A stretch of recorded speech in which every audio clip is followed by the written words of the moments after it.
ഈ കൈപ്പുഴ ധർമ്മശാസ്ത്ര ക്ഷേത്രം എന്നെ സംബന്ധിച്ചൊരു അന്യമല്ല. എത്രയോ സപ്താഹവേദികളിൽ ധാരാളം പ്രഭാഷണങ്ങൾ നിർവഹിച്ച ഒരു വേദിയാണ് ഈ ക്ഷേത്ര സന്നിധി. ആ സപ്താഹങ്ങൾ ഇപ്പോൾ ഒരു സത്രമായി പരിണമിച്ച് കാണുമ്പോൾ എന്തെന്നില്ലാത്ത അഭിമാനവും ആനന്ദവും ഉണ്ട്.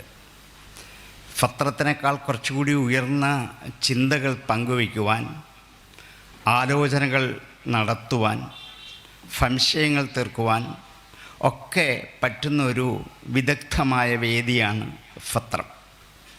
അങ്ങനെയുള്ള ഒരു സത്രം ഈ ക്ഷേത്ര സന്നിധിയിൽ നടത്തുവാൻ സന്മനസ്സ് കാണിച്ച സംഘാടകരോടും അതിന് എത്തിച്ചേർന്ന എല്ലാ സജ്ജനങ്ങളോടും എൻ്റെ വിനീതമായ ഒരു നന്ദി ആദ്യം തന്നെ അറിയിക്കട്ടെ. കാരണം ഇന്ന് ഇത് വളർന്ന് കാണുമ്പോഴുള്ള ഒരു അഭിമാനമുണ്ട്, സന്തോഷമുണ്ട്. അജിത്തൊക്കെ എന്നെ ഒത്തിരി കഷ്ടപ്പെട്ട് ആദ്യം മുതലേ അന്ന് മുതലേ അജിത്താണ് എന്നെ ഇവിടെ വിളിച്ചുകൊണ്ടിരിക്കുന്നത്. അങ്ങനെ വളരെ സന്തോഷത്തോടെയാണ് ഞാൻ ഈ വേദിയിലേക്ക് എത്തുന്നത്. എനിക്ക് അല്പം മുമ്പ് പ്രഭാഷണം നിർവഹിച്ച സുബ്രഹ്മണ്യം സാറ് സൂചിപ്പിച്ചതുപോലെ തന്നെ സാറിൻ്റെ വിദഗ്ധമായ സംഭാഷണ ശൈലി നമുക്ക് ആകർഷണീയമായി തോന്നാൻ കാരണം പാരമ്പര്യമായിട്ട് കിട്ടിയൊരു അധ്യാപന ചാതുര്യമുണ്ട്. സാറിൻ്റെ പിതാവിൽ നിന്നും പിതാമഹനിൽ നിന്നും രണ്ട് പരമ്പരയിൽ നിന്നും ആർജിച്ച ആ ജ്ഞാനഭരണിയുടെ ഒരു സ്വത്വമായ സ്വത്ത് കയ്യിലുണ്ട്. അതുകൂടാതെ കുറേ നാളുകളായി സ്വാമിയാർ മഠത്തിൽ പ്രഫലത്തിൽ സംസ്കൃതം പഠിച്ചും ഉപനിഷത്തുകളും ഭാഗവതവും വളരെ സശ്രദ്ധമായി കേട്ട് പഠിച്ച് അപ്പോഴപ്പോഴുള്ള സംശയങ്ങളൊക്കെ ദൂരീകരിച്ച് അത് പിന്നെ വിചിന്തനം ചെയ്ത് മനനം ചെയ്ത് എഴുതിപ്പിടിച്ച് അധീതി ബോധ ആചരണ പ്രചരണങ്ങളിലൂടെ ജീവിതത്തിൽ സാർത്ഥകമാക്കി തീർത്ത സുബ്രഹ്മണ്യം സാറ് ഒരു ശിഷ്യനല്ല, ഒരു ഗുരുവാണ്. അതിൽ വളരെയധികം അഭിമാനമുണ്ട്. അതേപോലെ തന്നെ പാർവതി ടീച്ചറും ആദ്യമകാലത്ത് ഞാൻ അവിടെ സംസ്കൃതം പഠിപ്പിക്കാൻ തുടങ്ങുമ്പോൾ ടീച്ചർ അടുത്ത ഒരു വിദ്യാർത്ഥിനിയാണ്. പക്ഷേ ഇവരൊക്കെ ഗീതയിലൂടെയും ഭാഗവതത്തിലൂടെയൊക്കെ ഇങ്ങനെ വളർന്ന് വരുന്ന കാണുമ്പോൾ നല്ല അഭിമാനവും ആനന്ദവും സന്തോഷവുമുണ്ട്. ഇവരെ മാതൃകയാക്കിക്കൊണ്ട് എത്രയോ സജ്ജനങ്ങൾ ഈ വേദിയിലേക്ക് കടന്നു വരട്ടെ. വെറുതെ ഇരുന്ന് സമയം കളയാതെ ജീവിതം ധന്യമാക്കി തീർക്കാൻ ഈ വഴി മാത്രമാണ് ഏറ്റവും ഉത്കൃഷ്ടമെന്ന് ഇതിഹാസ പുരാണങ്ങൾ നമ്മെ പഠിപ്പിച്ചിട്ടുണ്ട്. ആ വഴിയിൽ കൂടി കടന്നു വന്ന് നിങ്ങളുടെയൊക്കെ ജീവിതത്തെ ഒരു ലക്ഷ്യത്തിലേക്ക് എത്തിക്കാൻ ഇങ്ങനെയുള്ള സത്സംഗങ്ങൾ എപ്പോഴും നിങ്ങളുടെ സഹായമായി തീരട്ടെ. അതേപോലെ രഞ്ജിത്ത് ഇവിടുത്തെ ആചാര്യനാണെന്ന് കേട്ടപ്പോൾ അത്യധികമായ അഭിമാനമുണ്ട്. കാരണം രഞ്ജിത്ത് ഒരു മകനെ പോലെ, ഒരു ശിഷ്യനെ പോലെ എത്രയോ ദിവസങ്ങൾ അവിടെ എൻ്റെ ഗൃഹത്തിൽ താമസിച്ച് പഠിച്ചും വളർന്നും സംശയങ്ങൾ ചോദിച്ചും ഒക്കെ ഒരു കുഞ്ഞിനെ പോലെ ഞാൻ വാത്സല്യപൂർവ്വം ലാളിച്ച ആളാണ് രഞ്ജിത്ത്. ഇത്രയോ ആചാര്യനായി നിങ്ങളുടെ മുമ്പിൽ നിൽക്കുമ്പോൾ അതിലും എനിക്ക് വലിയ അഭിമാനമാണ്. ഇങ്ങനെ 2-3 വ്യക്തിത്വങ്ങൾ ഒരു ആചാര്യ പദവിയിലേക്കെത്തി ഇവിടെ ഈ സത്രവും സപ്താഹവും ഒക്കെ ഭംഗിയായിട്ട് നടത്തുമ്പോൾ രഞ്ജിത്തിൻ്റെ വാക്ചാതുരിയും പഠിപ്പും ഒക്കെ ഞാൻ നേരിട്ട് അനുഭവിച്ചറിഞ്ഞാണ്. അതൊക്കെ എനിക്ക് വളരെയധികം അഭിമാനമുണ്ട്. ഇവർക്കെല്ലാം ഈശ്വര കടാക്ഷം ഉണ്ടാകട്ടെ എന്ന് പ്രാർത്ഥിച്ചുകൊണ്ട് നമുക്ക് ഭാഗവതത്തിൻ്റെ വിഷയത്തിലേക്ക് പ്രവേശിക്കാം. ഭാഗവതം വേദവ്യാസമുനി 18 പുരാണങ്ങൾ എഴുതിക്കഴിഞ്ഞ് 17 പുരാണവും എഴുതിക്കഴിഞ്ഞ് മനസ്സിന് സംതൃപ്തി ഉണ്ടാവാതെ മമതാബന്ധം കൊണ്ട് ദുഃഖിച്ച് കരഞ്ഞ് വിലപിച്ചിരിക്കുമ്പോൾ നാരദൻ വന്ന് ഉപദേശിച്ചു കൊടുക്കുന്നതാണ്. ഈ അഹം മമ എന്നുള്ള 2 ബന്ധങ്ങൾ വേർപെടുത്താൻ ശ്രീകൃഷ്ണ ഭഗവാന്റെ കഥ നിരന്തരം കേൾക്കണം, അത് പാടണം, അത് പറയണം. ഇതാവശ്യപ്പെട്ടുകൊണ്ടാണ് ഭാഗവത രചന. പക്ഷേ ഭാഗവതം വെറും കഥ മാത്രമല്ല എന്ന് സപ്തവേദികളിൽ കൂടി തിരിച്ചറിയണം. ഒരു പക്ഷേ സപ്താഹങ്ങൾ ഭാഗവതം കഥ മാത്രമായിരിക്കും പറഞ്ഞു പോവുക. സത്രവേദിയിലേക്ക് വരുമ്പോൾ അത് കഥയല്ല, കഥയ്ക്കുള്ളിൽ ഓരോ കാര്യമുണ്ട്. മനുഷ്യജീവിതത്തിലേക്ക് കോർത്തിണക്കി അനുഷ്ഠിക്കാൻ പറ്റുന്ന അനേകം അനുഷ്ഠാന തത്വസംഹിതകളെയാണ് ഭാഗവതം നമ്മുടെ മുമ്പിലേക്ക് വയ്ക്കുക. ഭാഗവതമല്ല, ഇതിഹാസ പുരാണങ്ങളൊക്കെ അങ്ങനെയാണ്. അത് വെറുതെ വായിച്ചു വിടാനുള്ളതല്ല, പഞ്ചസാരയിൽ പൊതിഞ്ഞ ഗുളികകളാണ്. ഗുളിക കഴിക്കാൻ, കയ്പുള്ള ഗുളിക കഴിക്കാൻ വിഷമമുള്ള കുട്ടികൾക്ക് അമ്മമാർ പഞ്ചസാരയിൽ പൊടിച്ച് അത് കലക്കി വായി കൊടുക്കും. പഞ്ചസാരയുടെ മാധുര്യം കൊണ്ട് ഗുളിക അകത്ത് ചെല്ലും. ഗുളിക അകത്ത് ചെല്ലുന്നത് കൊണ്ട് രോഗം ശമിക്കുകയും ചെയ്യും. ഇത് രണ്ടും സംഭവിക്കുകയാണ്. പക്ഷേ ഇന്ന് ബുദ്ധിമാന്മാരായ നമ്മൾ പഞ്ചസാര ഇറക്കിയിട്ട് ഗുളിക വായി തന്നെ ഇട്ടിരിക്കുകയാണ്. അതുകൊണ്ട് രോഗം നശിക്കുന്നില്ല, അതൊരു പ്രതിവിധിയാകുന്നില്ല. കാരണം കഥയെല്ലാം അറിയാം. കഥ പഞ്ചസാര പോലെ മാധുര്യമേറിയ കഥ മുഴുവൻ പഠിച്ചിട്ടുണ്ട്, അറിയുകയും ചെയ്യാം. ഈ കഥ എന്തിനുള്ളതാണ്? ഉള്ളിലുള്ള രോഗത്തെ നശിപ്പിക്കാനുള്ളതാണ്. അങ്ങനെയാണെങ്കിൽ അത് ഉള്ളിൽ ചെല്ലണ്ടേ ഈ കഥ?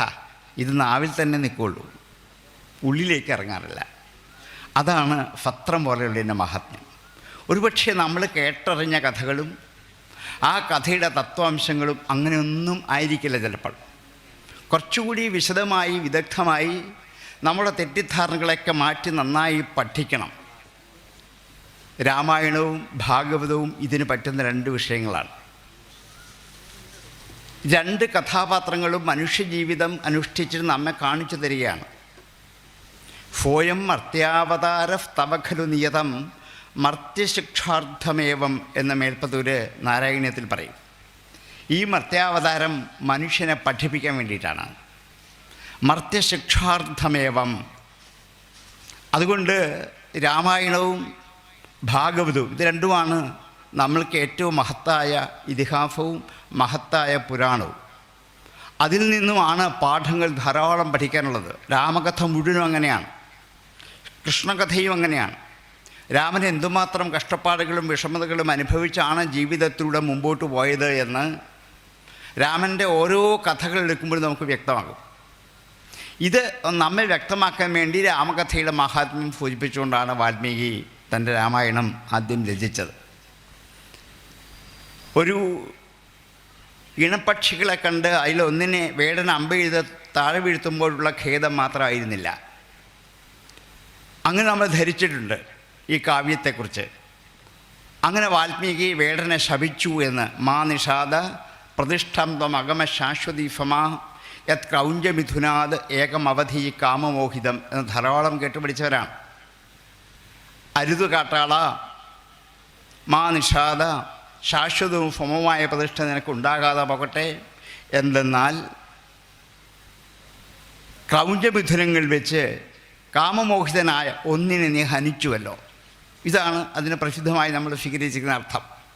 പക്ഷേ ആ അർത്ഥതലങ്ങളിലേക്ക് സത്ര വഴി കൂടി ചിന്തിച്ചു പോകുമ്പോൾ ഇങ്ങനെയൊന്നുമല്ല അർത്ഥം വരിക. മാ നിഷാദ എന്ന് നമുക്ക് പറയാൻ പറ്റില്ല, അരുതു കാട്ടാള എന്ന് പറയാൻ പറ്റില്ല. കാട്ടാളൻ എന്നുള്ളതൊരു നാമമാണ്. നാമത്തെ അരുതെന്ന് ക്രിയ കൊണ്ട് വിലക്കാൻ പറ്റില്ല. ഒരു ക്രിയയെ മാത്രമേ നമുക്ക് വിലക്കാൻ പറ്റൂ. ചെയ്യരുത്, കാണരുത്, പോവരുത്, ഉണ്ണരുത്, അറിയരുത്, ഇതൊക്കെ പറയാം. അതൊക്കെ ക്രിയാപദങ്ങളാണ്. അപ്പം ക്രിയാപദങ്ങളെ വിലക്കാം, നാമത്തെ വിലക്കാൻ പറ്റില്ല. രാമ അരുത് എന്ന് വെച്ചാൽ ചെയ്യരുത് എന്നേ പറയാൻ പറ്റൂ, അല്ല ഒരു നാമം പറഞ്ഞിട്ട് അരുത് എന്ന് പറയാൻ പറ്റില്ല. അതുകൊണ്ട് മാ നിഷാദ എന്നുള്ള പ്രയോഗം ശരിയല്ല. ഹേ നിഷാദ ശാശ്വതീ സമാപ്രതിഷ്ഠം ത്വം മാ അഗമ. അഗമ എന്ന് ക്രിയാപദമാണ്. ആ ക്രിയാപദത്തിനോട് ചേർത്ത് വേണം മാ അവിടെ വയ്ക്കാൻ. ഹേ കാട്ടാള, ശാശ്വതവും സമവുമായ പ്രതിഷ്ഠ നിനക്ക് ഉണ്ടാകാതെ പോകട്ടെ. അഗമ എന്ന സംസ്കൃത വാക്കിൻ്റെ അർത്ഥം ഉണ്ടാകട്ടെ എന്നാണ്. മാ ചേർത്തെങ്കിലേ മാ അഗമ ഉണ്ടാകാതെ പോകട്ടെ എന്ന് കിട്ടത്തുള്ളൂ. ഇത് നമ്മളത് മനസ്സിലാക്കാറില്ല. അതന്നെയല്ല, കാട്ടാളൻ ഈ വേടനെ ശപിച്ചു എന്നാണ്. ശപിക്കാൻ എന്താണ് കാരണം? ഒരാളെ നോക്കി നീ എന്നെങ്കിലും ഒരിക്കൽ മരിക്കട്ടെ എന്ന് ശപിക്കാൻ പറ്റുമോ? ഒരാളുടെ മുഖത്ത് നോക്കിയിട്ട് പറയാം നീ എന്നെങ്കിലും ഒരിക്കൽ മരിച്ചു പോട്ടെ എന്ന്. ശപിക്കേണ്ട ആവശ്യമില്ലല്ലോ, ഇയാൾ എന്ത് ചെയ്യും? എന്നെങ്കിലും ഒരിക്കൽ മരിക്കാനുള്ളതാണ്. അപ്പോൾ അങ്ങനെ ശപിക്കാൻ പറ്റില്ല. ശാശ്വതീ ഫമാ പ്രതിഷ്ഠം ത്വം മാ അഗമ. ശാശ്വതവും സമവുമായ പ്രതിഷ്ഠ നിനക്ക് ഉണ്ടാകാതെ പോകട്ടെ. ഇതാർക്കാ ഉള്ളത്? ശാശ്വതവും സമവുമായ ഒരു നിലനിൽപ്പ് ആർക്കുണ്ട്? ആർക്കുമില്ല. അപ്പോൾ അങ്ങനെ ശപിച്ചിട്ട് എന്താ കാര്യം? അപ്പോൾ ഇതൊരു ശാപവചനം ആവില്ല. ഇങ്ങനെ ശപിക്കാൻ പറ്റില്ല, എന്നെങ്കിലും ഒരിക്കൽ നീ മരിച്ചു പൊക്കോട്ടെ എന്നൊരിക്കലും. ശാപമാണെങ്കിൽ ശാപസ്തു ഫാവധിക, ഒരു അവധി വേണം. ഇന്ന് സന്ധ്യയ്ക്ക് മുമ്പ് എന്ത് ചെയ്തിട്ട് അഗ്നിബാധയേറ്റ് മരിക്കട്ടെ, 7 ദിവസത്തിനകം തക്ഷണം കഴിച്ച് മരിക്കട്ടെ, 1 മാസത്തിനകം ജലത്തിൽ വീണ് മരിക്കട്ടെ. ഇങ്ങനെ ശാപത്തിനൊക്കെ എന്ത് വേണം? കാലാവധി വേണം. കാലാവധി ഇല്ലാതെ ശപിക്കാൻ പറ്റില്ല. അപ്പോൾ ഇതൊരു ശാപമല്ലല്ലോ. ശാശ്വതീ ഫമ പ്രതിഷ്ഠം ത്വം മ അഗമ, ശാശ്വതവും എന്താണ് എന്നും നിലനിൽക്കുന്ന ഒരു പ്രതിഷ്ഠ നിനക്ക് ഉണ്ടാകാതെ പോകട്ടെ. അതാർക്കും ഇല്ല, അങ്ങനെ ശപിക്കേണ്ട ആവശ്യമില്ല. അപ്പോൾ ഇതെന്തല്ല, ശാപമാകാനുള്ള യോഗ്യതയില്ല. രണ്ടാമത്, ഇയാൾ വേടൻ എന്ത് തെറ്റാ ചെയ്തത്? പക്ഷിയെ അമ്പ ഇത് കൊന്നു. ഇതാരുടെ ജോലിയാണ്? വേടൻ്റെ സ്വധർമ്മമാണ്. വ്യാപാരമേ ഹനനമാം വനവേടനുണ്ടോ? വനവേടൻ്റെ വ്യാപാരം ഹനനമാണ്. പക്ഷികളെ എന്ത് ചെയ്യണം? അമ്പ ഇത് കൊന്ന് വീഴ്ത്തുക എന്നുള്ളത് ഒരു വ്യാപാരമാണ്, ഒരു കർമ്മമാണ്. അയാളുടെ സ്വധർമ്മമാണ് അയാൾ ചെയ്തത്. നമ്മളാണ് ചെയ്തതെങ്കിൽ അത് പാപമാണ്. വേടനെ സംബന്ധിച്ചത് പാപമല്ല. അപ്പോൾ വേടനൊരു തെറ്റും ചെയ്തിട്ടില്ല. ഇങ്ങനെ ശപിക്കാനും പറ്റില്ല. വേടൻ തെറ്റിയതില്ല, വാൽമീകി ശപിച്ചിട്ടുമില്ല. ഇനിയും അഥവാ ശപിക്കാൻ പുറപ്പെട്ടാൽ, ഒരാളൊരു പക്ഷിയെ കൊന്നതിന് പകരം കൊന്ന ആളിനെ ആരെങ്കിലും ശപിക്കുമോ? പക്ഷിയുടെ ജന്മം താരതമ്യേന ചെറുത്, അതിനൊക്കെ എത്രയോ ഉത്കൃഷ്ടമായ ജന്മം ആ മനുഷ്യജന്മം. നമ്മളങ്ങനെ ചെയ്യുമോ? ഒരാളൊരു പക്ഷിയെ കൊല്ലുന്നുണ്ടാൽ നമ്മൾ അതിനെ കൊള്ളുമോ? ഇല്ല. അപ്പോൾ നമ്മളെക്കാൾ വിവരമില്ലാത്തവനാണ് വാൽമീകി, ഇത് വരുമോ? വരില്ല. അതും ശരിയല്ല. പിന്നെ മാ എന്ന് അരുത് എന്ന് സൂചിപ്പിക്കുന്ന ഒരു നിഷേധ പദം കൊണ്ട് രാമായണം പോലൊരു മഹാകാവ്യം, ഒരു ഇതിഹാസം ആരംഭിക്കാൻ പറ്റുമോ? മാ നിഷാദ, അരുത് കാട്ടാള. അരുത് എന്നുള്ള വിലക്കുക, ചെയ്യരുത് എന്ന് പറയാം. നിഷേധം കൊണ്ടൊരു കാവ്യം ആരംഭിക്കാനും പറ്റില്ല. അപ്പം പിന്നെ ഇതല്ലായിരിക്കണം അർത്ഥം എന്ന് ചിന്തിക്കണം. ഈ 4 ഗഹനമായ ദോഷമുള്ളത് കൊണ്ട് മാ നിഷാദ എന്നുള്ള ഒറ്റപ്പദമാണ്. മായിൽ നിഷാദനം ചെയ്യുന്നവൻ. മാ എന്ന വാക്കിൻ്റെ അർത്ഥം മാ രമാ മംഗലദേവത എന്ന് ലക്ഷ്മി ദേവിയുടെ പര്യായപദമായിട്ട് അമരകോശം പറയും. അതുകൊണ്ട് മാ എന്ന് വെച്ചാൽ ലക്ഷ്മി ദേവി എന്നർത്ഥം. മായിൽ നിഷാദനം ചെയ്യുന്നവൻ മാ നിഷാദൻ, ലക്ഷ്മിയിൽ കുടികൊള്ളുന്നവൻ, ലക്ഷ്മിയിൽ സ്ഥിതി ചെയ്യുന്നവൻ. ആരാണ്? മഹാവിഷ്ണു. അപ്പം മാ നിഷാദ സംബോധനയാണ്. ഹേ മഹാവിഷ്ണു. ഇവിടെ കാട്ടാളനല്ല. നിഷീദതീതി നിഷാദ, ഇരിക്കുന്നവൻ നിഷാദൻ. മായിൽ ഇരിക്കുന്നവൻ മാ നിഷാദൻ. ഹേ മാ നിഷാദ, ലക്ഷ്മിവല്ലഭനായ മഹാവിഷ്ണു, ശാശ്വതീ ഫമാ പ്രതിഷ്ഠം ത്വം അഗമ, എക്കാലവും നിലനിൽക്കുന്ന ഒരു കീർത്തി അങ്ങേക്ക് ഈ ലോകത്തുണ്ടാവട്ടെ. മഹാവിഷ്ണുവിനെ യശഫാശംസിക്കാം. എന്തിനാ ഇപ്പം രാവിലെ എഴുന്നേറ്റ് മഹാവിഷ്ണുവിനെ ഇങ്ങനെ യശഫാശംസിച്ചത്? എന്തെന്നാൽ ക്രൗഞ്ചമിഥുനാത് ഏകം അവധി. ക്രൗഞ്ചം എന്ന വാക്കിൻ്റെ അർത്ഥം ദ്രോഹിക്കുന്നവനാണ്. കൃഞ്ചതീതി ക്രൗഞ്ച. കൃഞ്ചതി എന്ന ക്രിയാപദത്തിൻ്റെ അർത്ഥം ദ്രുഹ്യതി എന്നാണ്, ദ്രോഹിക്കുന്നവൻ. അവിടെ ക്രൗഞ്ച എന്ന വാക്കിൻ്റെ അർത്ഥം ദ്രോഹി എന്നാണ്. രാക്ഷസൻ എന്ന വാക്കിൻ്റെ അർത്ഥം. ക്രൗഞ്ചമിഥുനങ്ങൾ എന്ന് വെച്ചാൽ രാവണ മണ്ഡോദരിമാർ. ക്രൗഞ്ചമിഥുനാത്, രാവണ മണ്ഡോദരിമാരിൽ വെച്ച് കാമമോഹിതം ഏകം, കാമമോഹിതനായ ഒരുവൻ. ആരാണ്? രാവണൻ. നീ കൊന്നുവല്ലോ, അതുകൊണ്ട് അങ്ങേക്ക് ചിരസ്ഥായിയായ യശസ് ഉണ്ടാകട്ടെ. എത്ര സുന്ദരമായതർത്ഥം, ശാപമേ അല്ല. ഹേ മഹാവിഷ്ണു, അങ്ങേക്ക് ചിരസ്ഥായിയായ യശസ് ഈ ലോകത്തുണ്ടായിരിക്കുന്നു.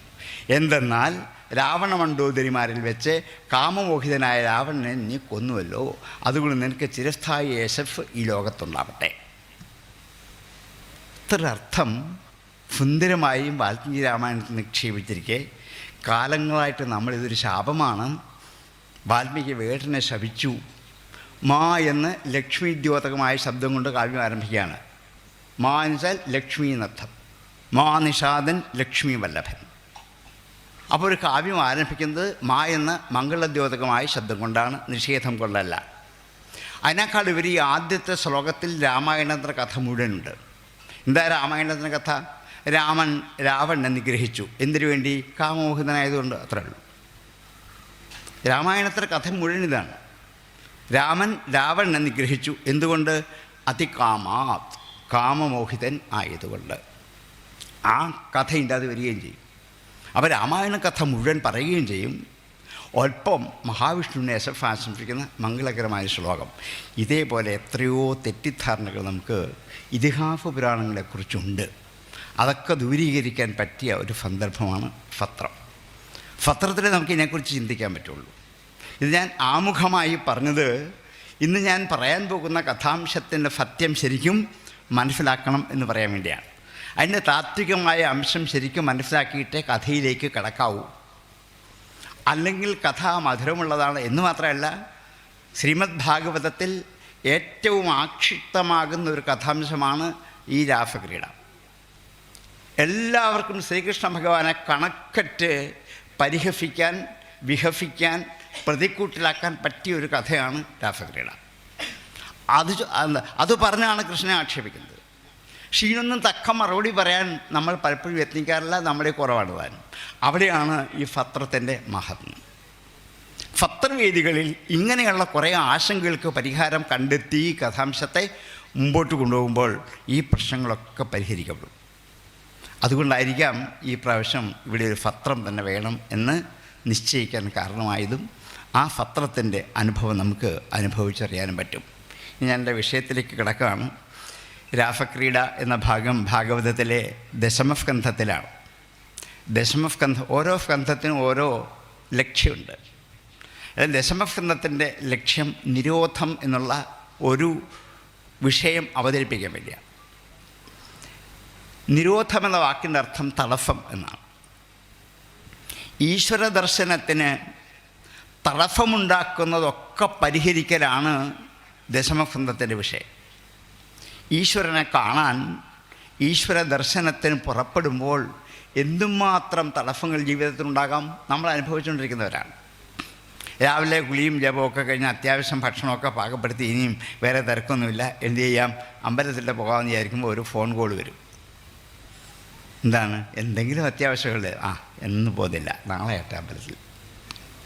ഇന്നത്തെ പത്രം നാളെ പോയി കേൾക്കാം. തടസ്സങ്ങളാണ്. അവിചാരിതമായി വന്നു ചേരുന്ന നൂറുകണക്കിന് തടസ്സങ്ങൾ ജീവിതത്തിൽ വന്നുകൊണ്ടേയിരിക്കും. ഈ തടസ്സങ്ങൾ എങ്ങനെ പരിഹരിക്കാം? നോക്കൂ, ദശമസ്കന്ധം കൊണ്ടാണ് നമ്മളിത് പഠിപ്പിക്കുന്നത്. ഇതിനെ എങ്ങനെ പരിഹരിക്കാൻ പറ്റുമെന്ന് അറിഞ്ഞെങ്കിൽ മാത്രമേ നമുക്ക് അങ്ങോട്ട് അടുക്കാൻ പറ്റുള്ളൂ. ദശമസ്കന്ധത്തിലെ കഥാംശം മുഴുവൻ ഒന്ന് പരീക്ഷിച്ച് നോക്കൂ.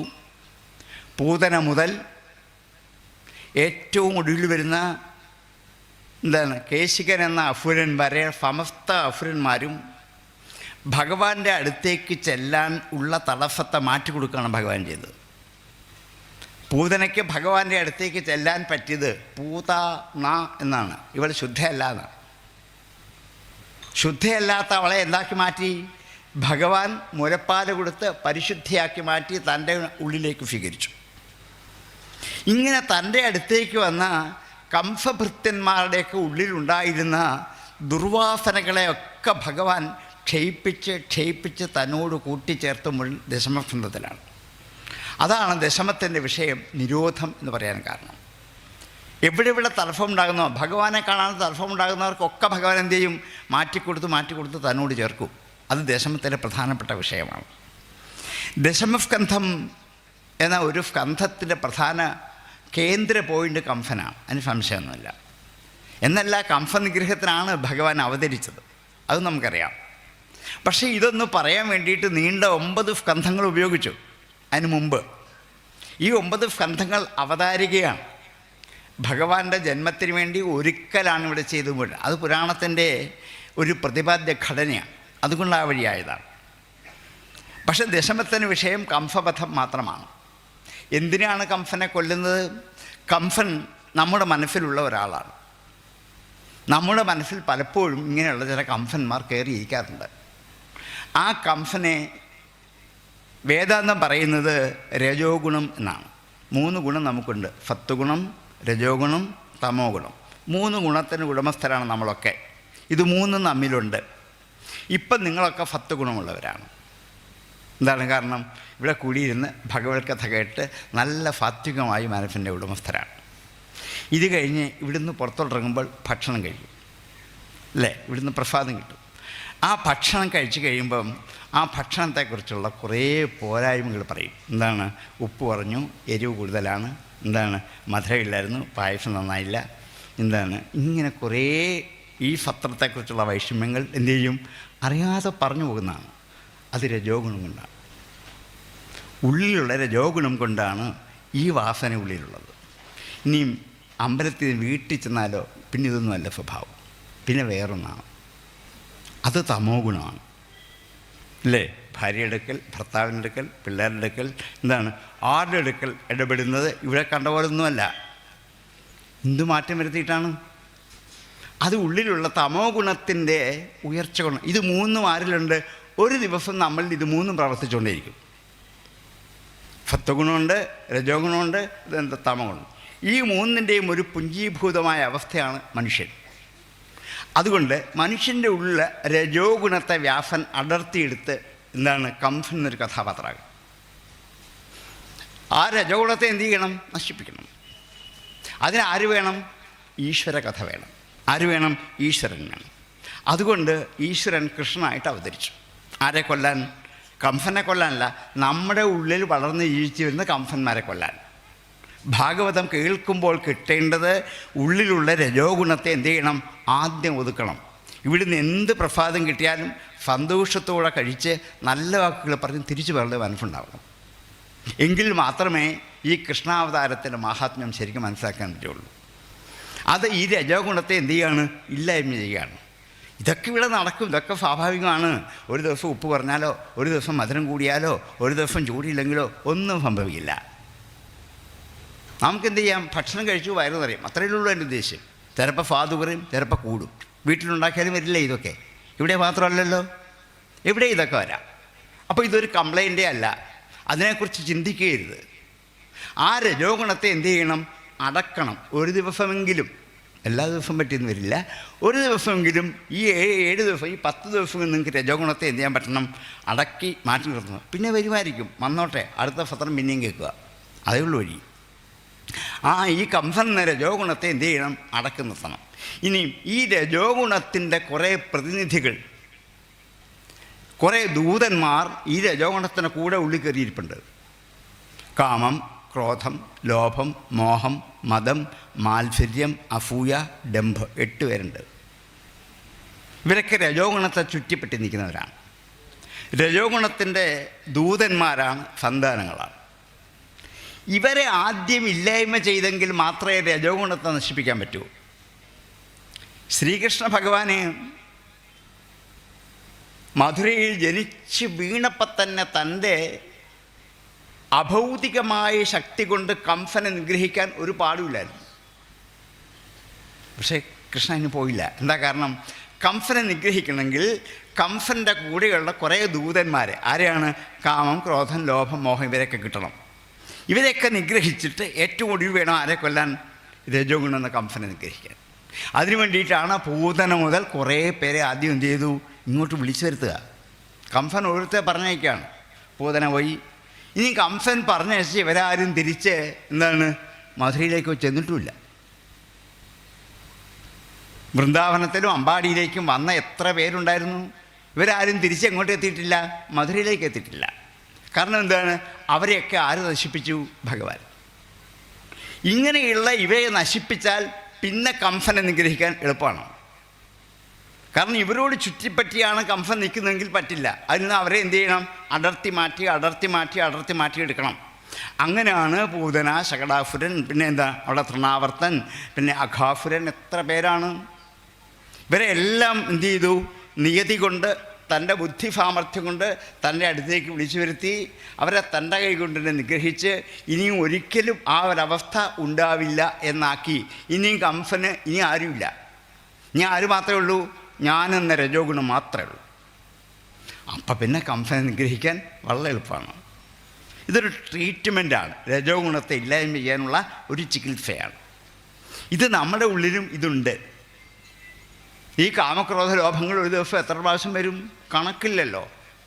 ഒരു പ്രാവശ്യം എത്ര ദേഷ്യപ്പെട്ടു എന്ന് ആർക്കെങ്കിലും ഒന്ന് എഴുതി വെക്കാം. ഒരു ഡയറിക്കകത്ത് രാവിലെ എണീറ്റുമ്പോൾ ഉറങ്ങുന്നിടം വരെ ഞാൻ ഇത്ര പ്രാവശ്യം ദേഷ്യപ്പെട്ടിട്ടുണ്ട്. ഇപ്പം പറ്റുമോ? പറ്റില്ല, കണക്കില്ല. അതുപോലെയുണ്ട്. ഇനിയും ഒന്ന് എഴുതി വെച്ചിട്ട് ഉറങ്ങുന്നതിന് മുമ്പ് ഒന്ന് ചിന്തിച്ച് നോക്കൂ, ഈ ദേഷ്യപ്പെടാനുള്ള സാഹചര്യം എന്തായിരുന്നു, എന്തിനു വേണ്ടിയാണ് ഞാൻ കോപിച്ചത്? ചിന്തിച്ച് വരുമ്പോൾ ഒന്നും കാണില്ല, നിസ്സാരമാണ്.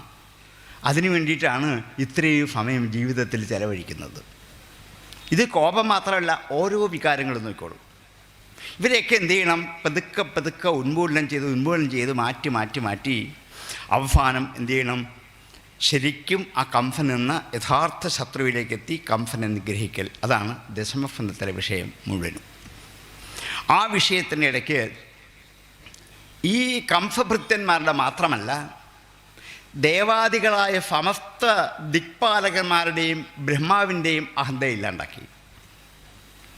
ഇല്ലേ? ബ്രഹ്മാവിൻ്റെ അഹന്തയുണ്ടായിരുന്നു. എന്നെക്കൊണ്ടേ സൃഷ്ടിക്കാൻ പറ്റൂ, ബാക്കി ആർക്കും സൃഷ്ടിക്കാൻ പറ്റില്ല, ഞാൻ സൃഷ്ടികർത്താവാണ്.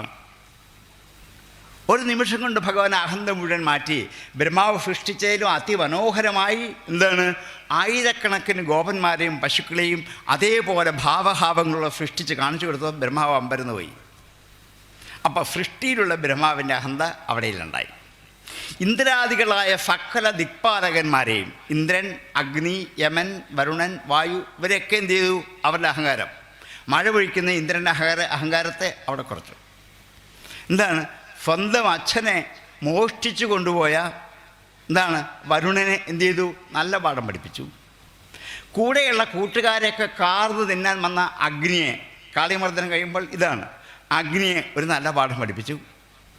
ഇങ്ങനെ സമസ്ത ഭാവങ്ങളെയും ആവിഷ്കരിച്ച് അവരെയൊക്കെ നന്നാക്കി അവരിലുള്ള പോരായ്മകളൊക്കെ പരിഹരിച്ചു. ദേവാദികൾ, മനുഷ്യർ, സകലിലുമുള്ള എല്ലാം പരിഹരിച്ചു. ഇനിയും ഒന്നിനെയും കൂടി അടക്കണം. ഇനിയും മനുഷ്യ ജീവിതത്തിൽ അടക്കാനാവാത്ത ഒരു വലിയ ഭാവമുണ്ട്, കാമം. കാമം എന്ന് വെച്ചാൽ ആഗ്രഹം എന്ന് മാത്രമാണ് ആ വാക്കിനർത്ഥം. നമുക്ക് കോപത്തെ വേണമെങ്കിൽ നിയന്ത്രിക്കാം, ആഗ്രഹത്തെ നിയന്ത്രിക്കാനേ പറ്റില്ല. കൊച്ചു കുട്ടികൾ മുതൽ അന്തിമ നിമിഷം, മരിക്കാറാകുന്ന നിമിഷം വരെ ഈ കാമം ഉള്ളിൽ വന്നുകൊണ്ടേയിരിക്കും. കാമമില്ലാത്തവരാരുമില്ല. പലതരത്തിലുള്ള കാമനകളാണ്. എത്ര തരം കാമനകളാണ് മനസ്സിലുള്ളത്? ആഗ്രഹങ്ങൾ കൊണ്ട് നിറയുകയാണ്. എല്ലാം ഒന്നും സാധിച്ചെന്ന് വരില്ല. സാധിച്ചില്ലെങ്കിൽ എന്തു ചെയ്യും? ഇതൊക്കെ ആഗ്രഹിക്കണം. ആഗ്രഹങ്ങളുടെ വലിയ കൂമ്പാരമാണ് മനുഷ്യൻ്റെ മനസ്സ്.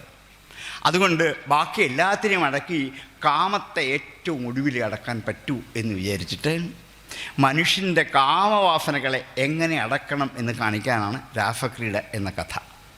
പിന്നെ കംസനിഗ്രഹത്തിലോട്ട് പോവുകയാണ്.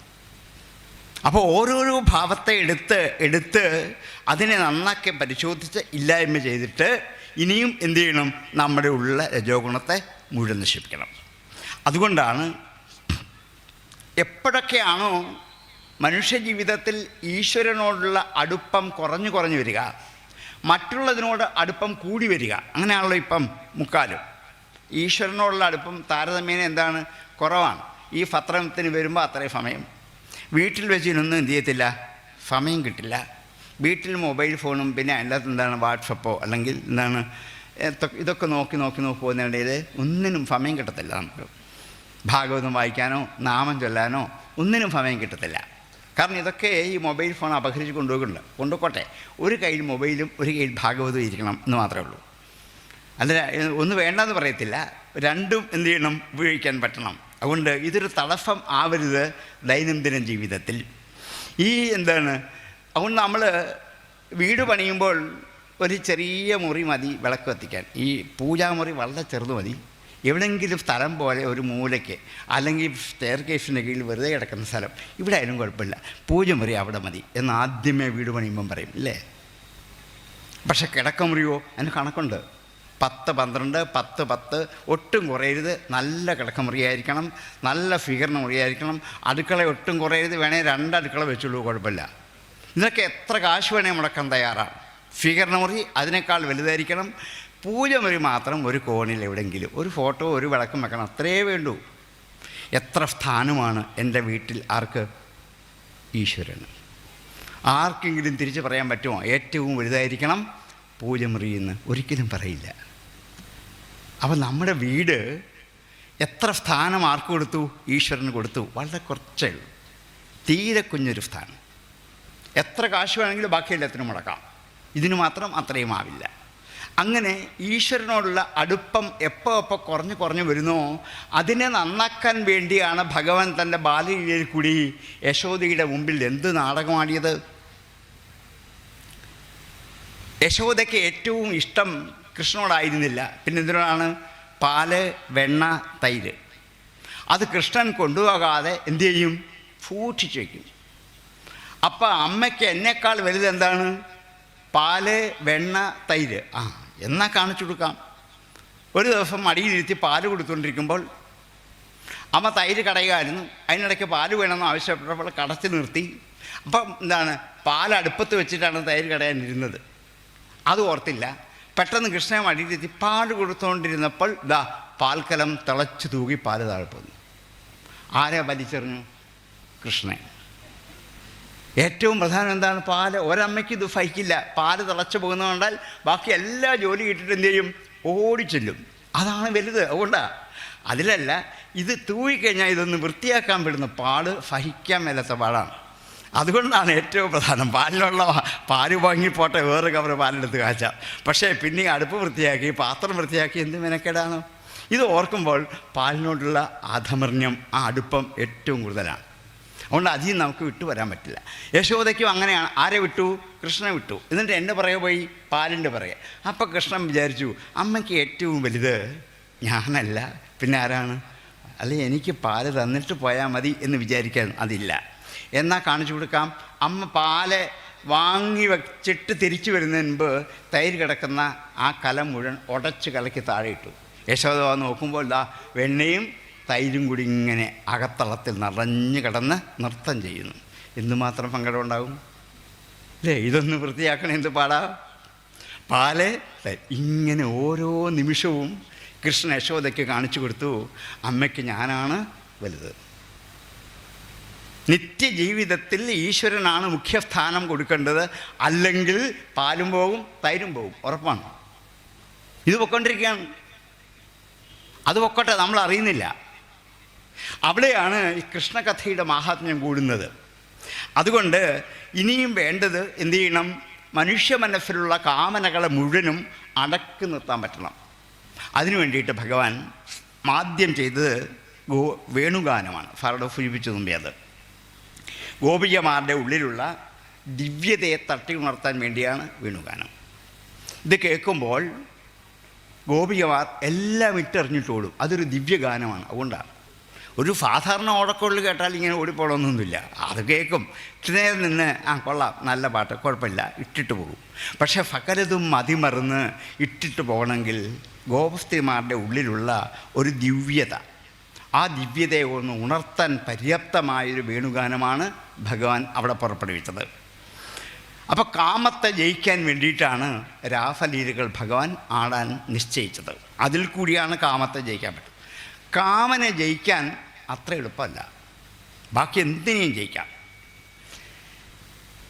ഭഗവാൻ പരമശിവൻ പോലും അതിൽ പരാജയപ്പെട്ടവനാണ് അല്ലേ? കാമനെ ജയിക്കാൻ നോക്കിയിട്ട് പറ്റിയില്ല. കാമൻ്റെ അമ്പേറ്റ് പാർവതിയിൽ എന്താണ് ആകൃഷ്ടയായി വശീകരിച്ചവനാണ് ശിവൻ പോലും. പരമശിവൻ പോലും ഇത് പറ്റിയിട്ടില്ല. അവസാനം നിവൃത്തിയില്ലാതെ കാമനെ ദഹിപ്പിച്ചെങ്കിലും കാമം നശിച്ചില്ല, ശരീരം പോയിന്നേ ഉള്ളൂ. എന്താണ്? കാമം ഒരു ഭാവമായിട്ട് മനുഷ്യൻ്റെ ഒക്കെ ഉള്ളിൽ എന്നും നിൽപ്പുണ്ട്, അത് നശിപ്പിക്കാൻ പറ്റുന്നതല്ല. ഇത് പരമശിവന് മനസ്സിലായി. അപ്പോൾ പരമശിവനെ പോലും പരാജയപ്പെടുത്തിയ ആ കാമത്തെ ജയിക്കാൻ 9 അവതാരങ്ങൾ കാത്തിരുന്നു ഈ ലോകം. മത്സ്യം, കൂർമ്മം, വരാഹം, നരസിംഹം, ഇതിനൊന്നും കാമത്തെ ജയിക്കാൻ പറ്റിയില്ല. ഇവരാരും കാമത്തെ അടക്കാൻ പോയില്ല. അവർക്ക് പറ്റുന്നതായിരുന്നില്ല. കൃഷ്ണാവതാരത്തിന് മാത്രമേ പറ്റൂ. രാമന് പോലും പറ്റിയില്ല. രാമാവതാരത്തിൽ രാമന് പോലും പറ്റിയില്ല. അതാണ് കൃഷ്ണാവതാരത്തിൽ കൃഷ്ണന് മാത്രമല്ല 9 അവതാരം കാത്തിരിക്കേണ്ടി വന്നു ഈ കാമത്തെ ഒന്ന് അടക്കി നിർത്താൻ ഒരവതാരം ലഭിക്കാൻ വേണ്ടി. അതാണ് കൃഷ്ണാവതാരത്തിന് ഏറ്റവും വലിയ ഒരു മാഹാത്മ്യം. പക്ഷേ ഭഗവാൻ അജയ്യനാണ്. കാമത്തെപ്പോലും ജയിച്ചു ഭഗവാൻ. ഭഗവാനെക്കുറിച്ച് ഭാഗവതം പറയും, സാക്ഷാത് മന്മഥ. മന്മഥനെപ്പോലും മഥിച്ചവനാണ് ഭഗവാൻ എന്ന്. ഈ വാക്ക് മറ്റാർക്കുമില്ല. മന്മഥൻ എന്ന് വിളിക്കുന്ന ആരെ മാത്രമേ ഉള്ളൂ? ഭഗവാനെ മാത്രമേ ഉള്ളൂ.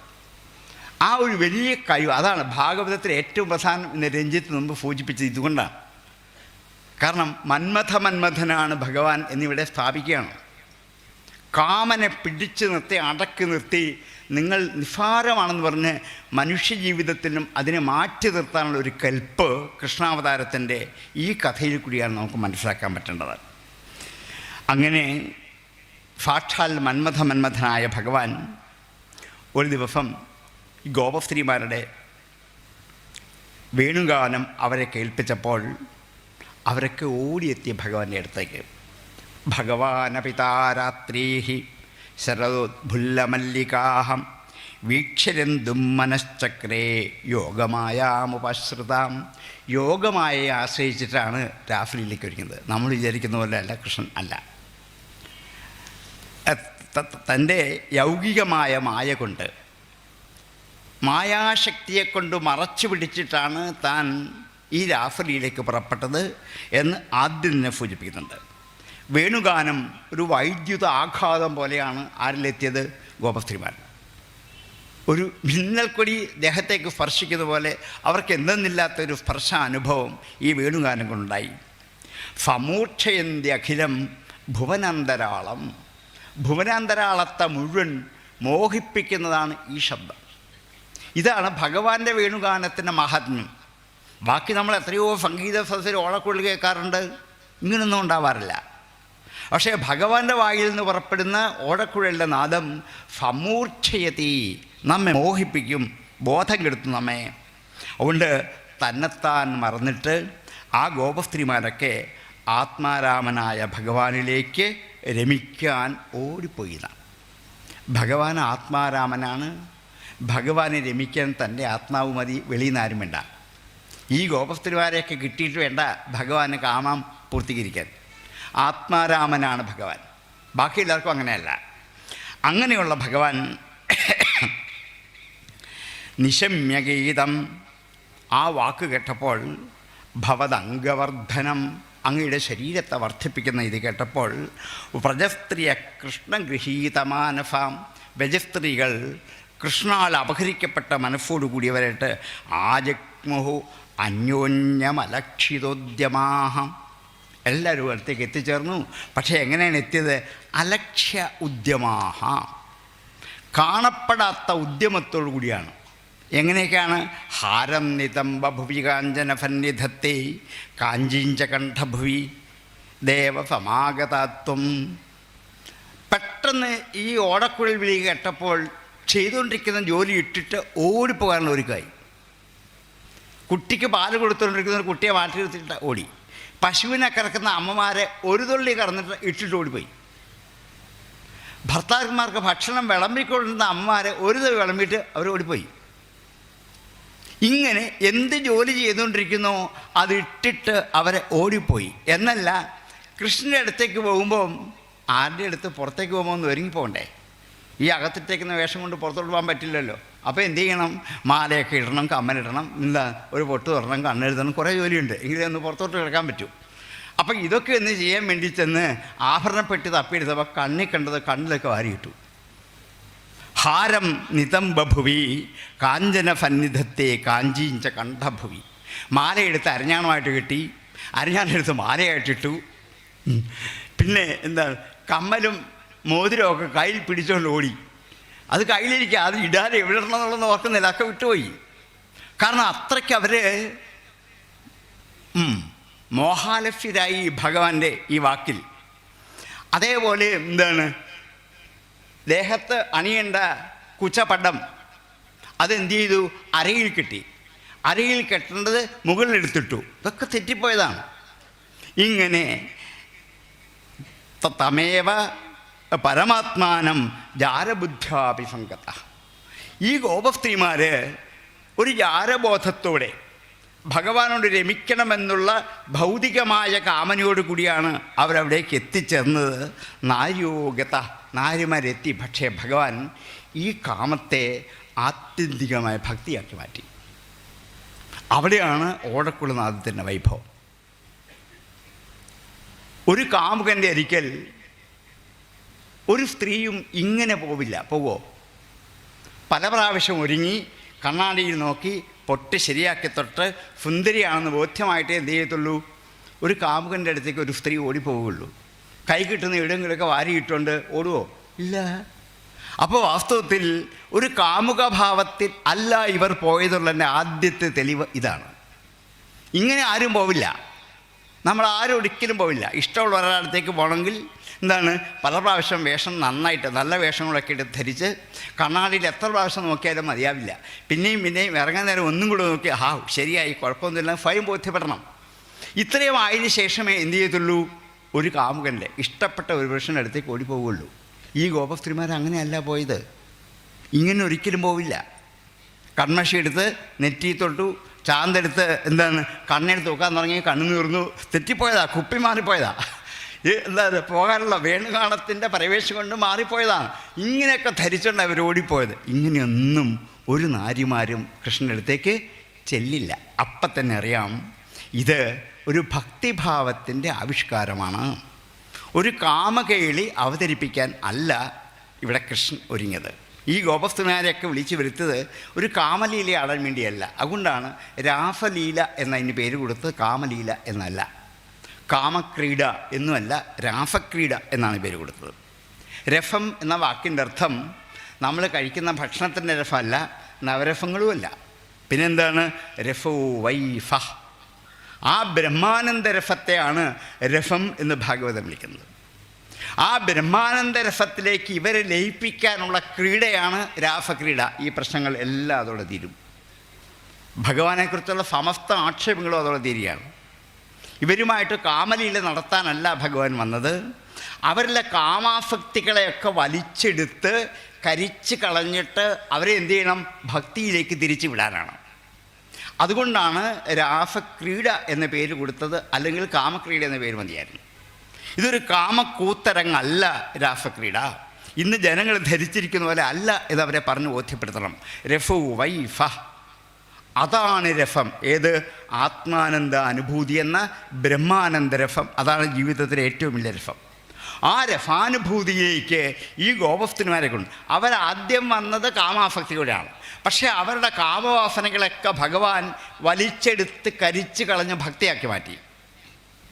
അവർ തിരിച്ചു പോകുന്ന ഭക്തകളായിട്ടാണ്. ഇങ്ങോട്ട് വരുന്നത് ജാരബുദ്ധിയോടുകൂടിയാണ്, തിരിച്ചു പോകുന്നത് ജാരബുദ്ധിയോടെ അല്ല. പിന്നെന്താണ്? കൃഷ്ണബോധത്തോടെയാണ്. ഇതാണ് രാസക്രീഡയിൽ ഭഗവാൻ ചെയ്തൊരു മാറ്റം. ഇത് തിരിച്ചറിയാത്തിടത്തോളം ഈ രാസക്രീഡ ആക്ഷേപകരമായി നിലനിൽക്കുക തന്നെയും. അപ്പോൾ നമുക്ക് ഇതിനെക്കുറിച്ച് ആക്ഷേപിക്കുന്നതുകൊണ്ട് എപ്പോഴും പറഞ്ഞു കൊടുക്കാനുള്ളൊരു തത്വം, രാസക്രീഡ കാമക്രീഡയല്ല എന്ന് മനസ്സിലാക്കൂ. നിങ്ങൾ വിചാരിക്കുന്നത് പോലെ ഈ കാമാസക്തികളെ ഇല്ലാതാക്കാൻ ചെയ്തതാണ്. ഞാൻ തുടങ്ങിയത് അവിടെയാണ്. കാമാസക്തികളെ ഇല്ലാതാക്കാൻ വേണ്ടിയാണ് രാസലീലയുടെ പ്രധാനപ്പെട്ട ലക്ഷ്യം എന്ന്. അങ്ങനെ ഇവർ തിരിച്ച് അടുക്കലേക്ക് എത്തി. ഇവരെല്ലാവരും എല്ലാവരും വന്ന് നോക്കും. പരസ്പരം പോലും നോക്കുന്നില്ല. പരസ്പരം നോക്കിയാൽ അറിയാം. അവളുടെ എന്താണ് കഴുത്തിലിട്ടിരിക്കുന്നത് മാലയല്ല, നോക്കിയാൽ അറിയാം. നോക്കുന്നില്ല. അങ്ങനെ നോക്കി ചിലപ്പോൾ പറയും, അയ്യോ നീ എന്താണ് മാറിലൊന്നും ധരിച്ചിട്ടില്ലല്ലോ, ഓർത്തില്ല ഇത് എന്നൊന്നും ചോദിച്ചില്ല. ചോദിക്കാൻ ഇവർ പരസ്പരം നോക്കുന്നില്ല. ഇവരെല്ലാം ആരെയും നോക്കുന്നത്? കൃഷ്ണൻ മാത്രമേ നോക്കുള്ളൂ. കാരണം അവരുടെ മനസ്സാരിലേക്കാണ്? കൃഷ്ണനിലേക്ക്. ഇങ്ങനെ ഈ ഗോപസ്ത്രീമാരെയൊക്കെ തൻ്റെ അടുത്തേക്ക് എത്തി എന്ന് കണ്ടപ്പോൾ അവിടെ കൃഷ്ണൻ അവരോട് ആദ്യം നല്ല നല്ല പ്രസംഗം നടത്തി. ഹേ ഗോപസ്ത്രീമാരെ, നിങ്ങൾ തിരിച്ചു പോകും. കാരണം പതിവ്രതാധർമ്മം ഉപദേശിച്ചു കൊടുക്കും. നിങ്ങളൊക്കെ പത്നിമാരാണ്. നിങ്ങൾക്ക് ആരുണ്ട്? ഭർത്താക്കന്മാരുണ്ട്. ഭർത്താക്കന്മാരെ ശുശ്രൂഷിച്ച് മക്കളെ വളർത്തി കുടുംബത്തിൽ കഴിയുകയാണ് ഒരു പതിവ്രതയുടെ ഏറ്റവും വലിയ ധർമ്മം. നോക്കൂ, ഇതൊക്കെ അവർക്ക് എന്ത് ചെയ്തു? ഭഗവാൻ ആദ്യം ഉപദേശിച്ചു കൊടുക്കുന്നുണ്ട്. ശുശ്രൂഷധ്വം പതീൻ, പതിമാരെ പോയി ശുശ്രൂഷിക്കൂ. ഇതാണ് നിങ്ങളുടെ പ്രധാനപ്പെട്ട ധർമ്മം. ഭർത്തൃ ശുശ്രൂഷണം സ്ത്രീണാം പരോധർമ്മ. സ്ത്രീകളുടെ പരമമായ ധർമ്മം ഭർത്തൃ ശുശ്രൂഷയാണ്. അത് വിട്ടിട്ടല്ലേ വന്നത്? വിളമ്പിക്കൊടുക്കാൻ നിന്നൊരു വിളമ്പിക്കൊടുത്തില്ലല്ലോ, പകുതിയാക്കിയിട്ടേ പോകുന്നില്ലേ? ഇത് ശരിയല്ല. നിങ്ങൾ തിരിച്ചു പോയി നിങ്ങളുടെ ഭർത്താക്കന്മാരെ ശുശ്രൂഷിച്ച് മക്കളെ കുളിപ്പിച്ച് ഭക്ഷണം കൊടുത്ത് അവരെയൊക്കെ ഒരുക്കി വീട്ടുകാര്യങ്ങൾ നന്നായിട്ട് നോക്കണം. ഇത് പതിവ്രതയുടെ ധർമ്മമാണ്. എന്നിങ്ങനെ ഈ പതിധർമ്മത്തെക്കുറിച്ച് പതി സ്ത്രീഭർന്ന ഹാതവ്യ, അങ്ങനെയുള്ളൊരു പതി സ്ത്രീകളാൽ ഉപേക്ഷിക്കപ്പെടേണ്ടതല്ല. ഒരിക്കലും ഭർത്താവിനെ ഉപേക്ഷിച്ച് നിങ്ങൾ ഇങ്ങോട്ട് വരരുത്, തിരിച്ചു പോയിക്കോളൂ, അതാണ് നിങ്ങൾക്ക് നല്ലത്. എന്നിട്ട് അതിന് ചില കാരണങ്ങൾ പറയും. നിങ്ങളിപ്പോൾ എൻ്റെ അടുത്തേക്ക് വന്നത് എന്നോടുള്ള ബഹുമാനം, ആദരവ്, ഭക്തി അല്ലെ പ്രേമം എന്ന് പറഞ്ഞോളൂ അതിനു വേണ്ടിയാണ് വന്നത്. അത് ശ്രവണാത്, ദർശനാത്, ധ്യാനാത്, കീർത്തനാത് എന്നിവ കൊണ്ട് ഉള്ളിലുള്ള പ്രേമം ഉറയ്ക്കും. ന തഥാ ഫന്നികർഷേണ, അടുക്കലിരുന്ന് അത്രയും തോന്നില്ല. ഭർത്താവിനോടോ ഭാര്യയോടോ ബഹുമാനം തോന്നുന്നത് 2 ദിവസം അവരെ കാണാതിരിക്കുമ്പോഴാണ്. എപ്പോഴും കൂടെ ഇരുന്നാൽ ഇത് സാരമില്ല, എപ്പോഴും കൂടെയുള്ള ഒരാൾ തന്നെ. 2 ദിവസം കൂടെ ഇല്ലെങ്കിൽ ആ മാഹാത്മ്യം ശരിക്കും തിരിച്ചറിയും. ഭാര്യയും അറിയും, ഭർത്താവും അറിയും. ന തഥാ ഫന്നികർഷേണ, സാന്നിധ്യം കൊണ്ട് ഇതുണ്ടാവില്ല. പിന്നെ എന്തുകൊണ്ടാണ്? ദർശനാത്, കാണുന്നത് കൊണ്ട്, ശ്രവണാത്, കേൾക്കുന്നത് കൊണ്ട്, കീർത്തനാത്, സദ്ഗുണങ്ങൾ പാടുന്നത് കൊണ്ട്, ഇതൊക്കെ കൊണ്ടാണ് ഭർത്താവിനോട് ഭക്തി കൂടുന്നത്. നിങ്ങൾക്ക് എന്നോടും ഭക്തി ഉണ്ടാകേണ്ടത് അങ്ങനെയാണ്. എൻ്റെ അടുക്കലിരിക്കണമെന്നില്ല, പൊക്കോളൂ. ന തഥാ ഫന്നികർഷേണ, എൻ്റെ അടുക്കൽ ഇരിക്കുന്നതുകൊണ്ട് നിങ്ങൾക്ക് കൂടുതലുണ്ടാകും അങ്ങനെയൊന്നുമില്ല. എൻ്റെ കഥകൾ പാടുക, എന്നെക്കുറിച്ച് ചിന്തിക്കുക, എന്നെ കാണാൻ അവസരം കിട്ടുമ്പോൾ ദൂരെ നിന്ന് കാണുക, ഇത്രയൊക്കെ മതി. അങ്ങനെ ആയാൽ ഉള്ളിൽ എന്നോടുള്ള ഭക്തിഭാവം ഉറയ്ക്കും. അതേസമയത്ത് ഞാൻ എപ്പോഴും കൂടെ നിന്നാൽ പിന്നെ സാരമില്ല, ഇത് എപ്പോഴും എൻ്റെ കൂടെയുള്ള ആളല്ലേ എന്ന് വിചാരിക്കും. എപ്പോഴും കൂടെ നിൽക്കുന്ന ആളിനോട് അത്രയും ഭയഭക്തി ബഹുമാനം ഉണ്ടാകണമെന്ന് ഇല്ല. മനുഷ്യജീവിതത്തെക്കുറിച്ചാണ് പറയുക. മനുഷ്യരെല്ലാവരും അങ്ങനെ തന്നെയാണ്. അതുകൊണ്ടാണ് നിങ്ങൾ തിരിച്ചു പൊക്കോളൂ എന്ന് ഒരു ഉപദേശരൂപേണ അവരോട് പറഞ്ഞു. ഭർത്തൃശുശ്രൂഷണാം സ്ത്രീണാം പരവോ ധർമ്മ തദ് ബന്ധൂനാം ച കല്യാണ്യ പ്രജാനാം ച അനുപോഷണം. ബന്ധുക്കൾ, സന്താനങ്ങൾ ഇവരെയൊക്കെ പരിപോഷിപ്പിക്കേണ്ടതാണ് ഏറ്റവും പ്രധാനപ്പെട്ട കർമ്മം. അതുകൊണ്ട് നിങ്ങൾ തിരിച്ചു പൊക്കോളൂ. അപ്പോൾ ഈ ഗോപസ്ത്രീമാർ ഭഗവാനോട് പറഞ്ഞു, നൈവം വിധോർഹതി, ഇങ്ങനെ ഞങ്ങളോട് പറയരുത്. ഞങ്ങളെല്ലാം ഉപേക്ഷിച്ച് വന്നത് അങ്ങേ കാണാൻ വേണ്ടിയാണ്. നൈവം വിഭോർഹതി ഭവാൻ ഗതിതും നൃശംസം, ദുഷ്ടമായ വാക്ക് ഞങ്ങളോട് പറയരുത്. സന്ധ്യജ്യ സർവവിഷയാം തവ പാദമൂലം, എല്ലാം ഉപേക്ഷിച്ചിട്ട് അങ്ങയുടെ പാദമൂലത്തെ ആശ്രയിച്ച് വന്നവരാണ് ഞങ്ങൾ. ഭക്താ ഭജസ്വ ദുരവഗ്രഹ മാ ത്യജസ്മാൻ, ഞങ്ങളെ ഉപേക്ഷിക്കരുത്. ഞങ്ങൾ ഭക്തകളാണ്, ഞങ്ങൾക്ക് അങ്ങല്ലാതെ വേറെ ആശ്രയമില്ല. ഞങ്ങളുടെ രക്ഷിതാക്കളൊക്കെ തൽക്കാലത്തേക്ക് മാത്രമേ ഉള്ളൂ. രക്ഷിക്കുന്നു എന്ന് ഇവരെക്കുറിച്ചൊക്കെ വിചാരിക്കുന്നു മാത്രമേ ഉള്ളൂ. ഭർത്താവിനെ മഴുകി കിടന്ന് ഞങ്ങളൊക്കെ ചിലപ്പോൾ എന്ത് ചെയ്യാം, മരിച്ചു പോകാം. ഭർത്താവിനെ രക്ഷിക്കാൻ പറ്റുമോ? ഇല്ല. പിന്നെന്താ രക്ഷിതാവെന്ന് പറയുന്നത്? രക്ഷിതാവ് ഇവരാരുമല്ല. കുഞ്ഞുങ്ങൾ അമ്മയുടെ മടിയിൽ കിടന്ന് മരിക്കുന്നില്ലേ? അമ്മയ്ക്ക് രക്ഷിക്കാൻ പറ്റുമോ? അമ്മ രക്ഷിതാവാണോ? ആണെന്നല്ലേ നമ്മുടെ ധാരണ. ഡോക്ടർമാർ 4-5 പേര് സ്റ്റെതസ്കോപ്പ് തൂക്കിയിട്ട് രോഗിയുടെ ചുറ്റും നിൽക്കും. 2 മണിക്കൂറിനകം ജീവൻ പോകും. ഇവർക്ക് രക്ഷിക്കാൻ പറ്റുമോ? ഇല്ല. പിന്നെ ആരാ രക്ഷിതാവ്? ഈശ്വരൻ മാത്രം. ബാക്കി ആർക്കും നമ്മെ രക്ഷിക്കാനാവില്ല. ഇവരുടെ ജീവൻ പോലും ആരുടെ കയ്യിലാണ്? ഈശ്വരൻ്റെ കയ്യിലാണ്. ഈ ഡോക്ടർമാരുടെയും മാതാപിതാക്കളുടെയൊക്കെ ജീവൻ ആരുടെ കയ്യിലാണ്? ഭഗവാന്റെ കയ്യിലാണ്, ഈശ്വരൻ്റെ കയ്യിലാണ്. അതുകൊണ്ട് രക്ഷിക്കാൻ പറ്റിയവ ആര് തന്നെയാണ്? ഈശ്വരൻ തന്നെയാണ്. നമ്മളുടെ രക്ഷാവിധാനങ്ങളൊക്കെ ഈശ്വരൻ്റെ മുമ്പിൽ തകർന്ന് തരിപ്പണമാകും. ഒരു കപ്പൽ മുങ്ങിപ്പോകാതിരിക്കാൻ കപ്പലിൻ്റെ അകത്ത് തന്നെ എത്രയോ കോടിക്കണക്കിന് കാശ് ചിലവാക്കി സംവിധാനം ഉണ്ടാക്കി വെച്ചിട്ടുണ്ട് കപ്പൽ മുങ്ങാതിരിക്കാൻ.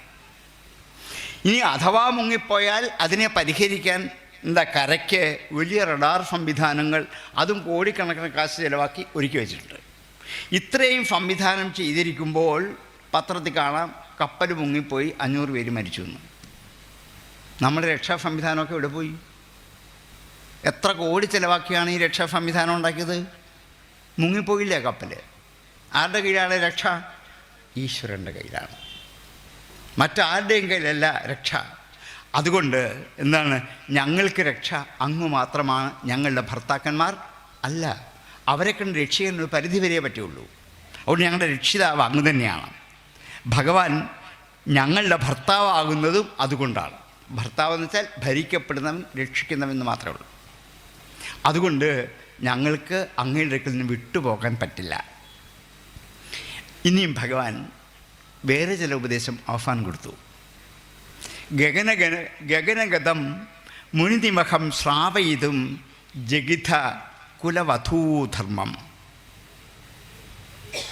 ആകാശത്തിൽ നിൽക്കുന്ന ദേവന്മാരും മഹർഷിമാരും കേൾക്കത്തക്ക മട്ടിൽ കുലവധൂധർമ്മത്തെക്കുറിച്ച് ഉറക്കെ പ്രസംഗിക്കുന്ന നീണ്ട കുറേ ശ്ലോകങ്ങളാണ്. അതിൽ കൂടി എന്താണ് ഒരു കുലവധുവിൻ്റെ ധർമ്മ്യം?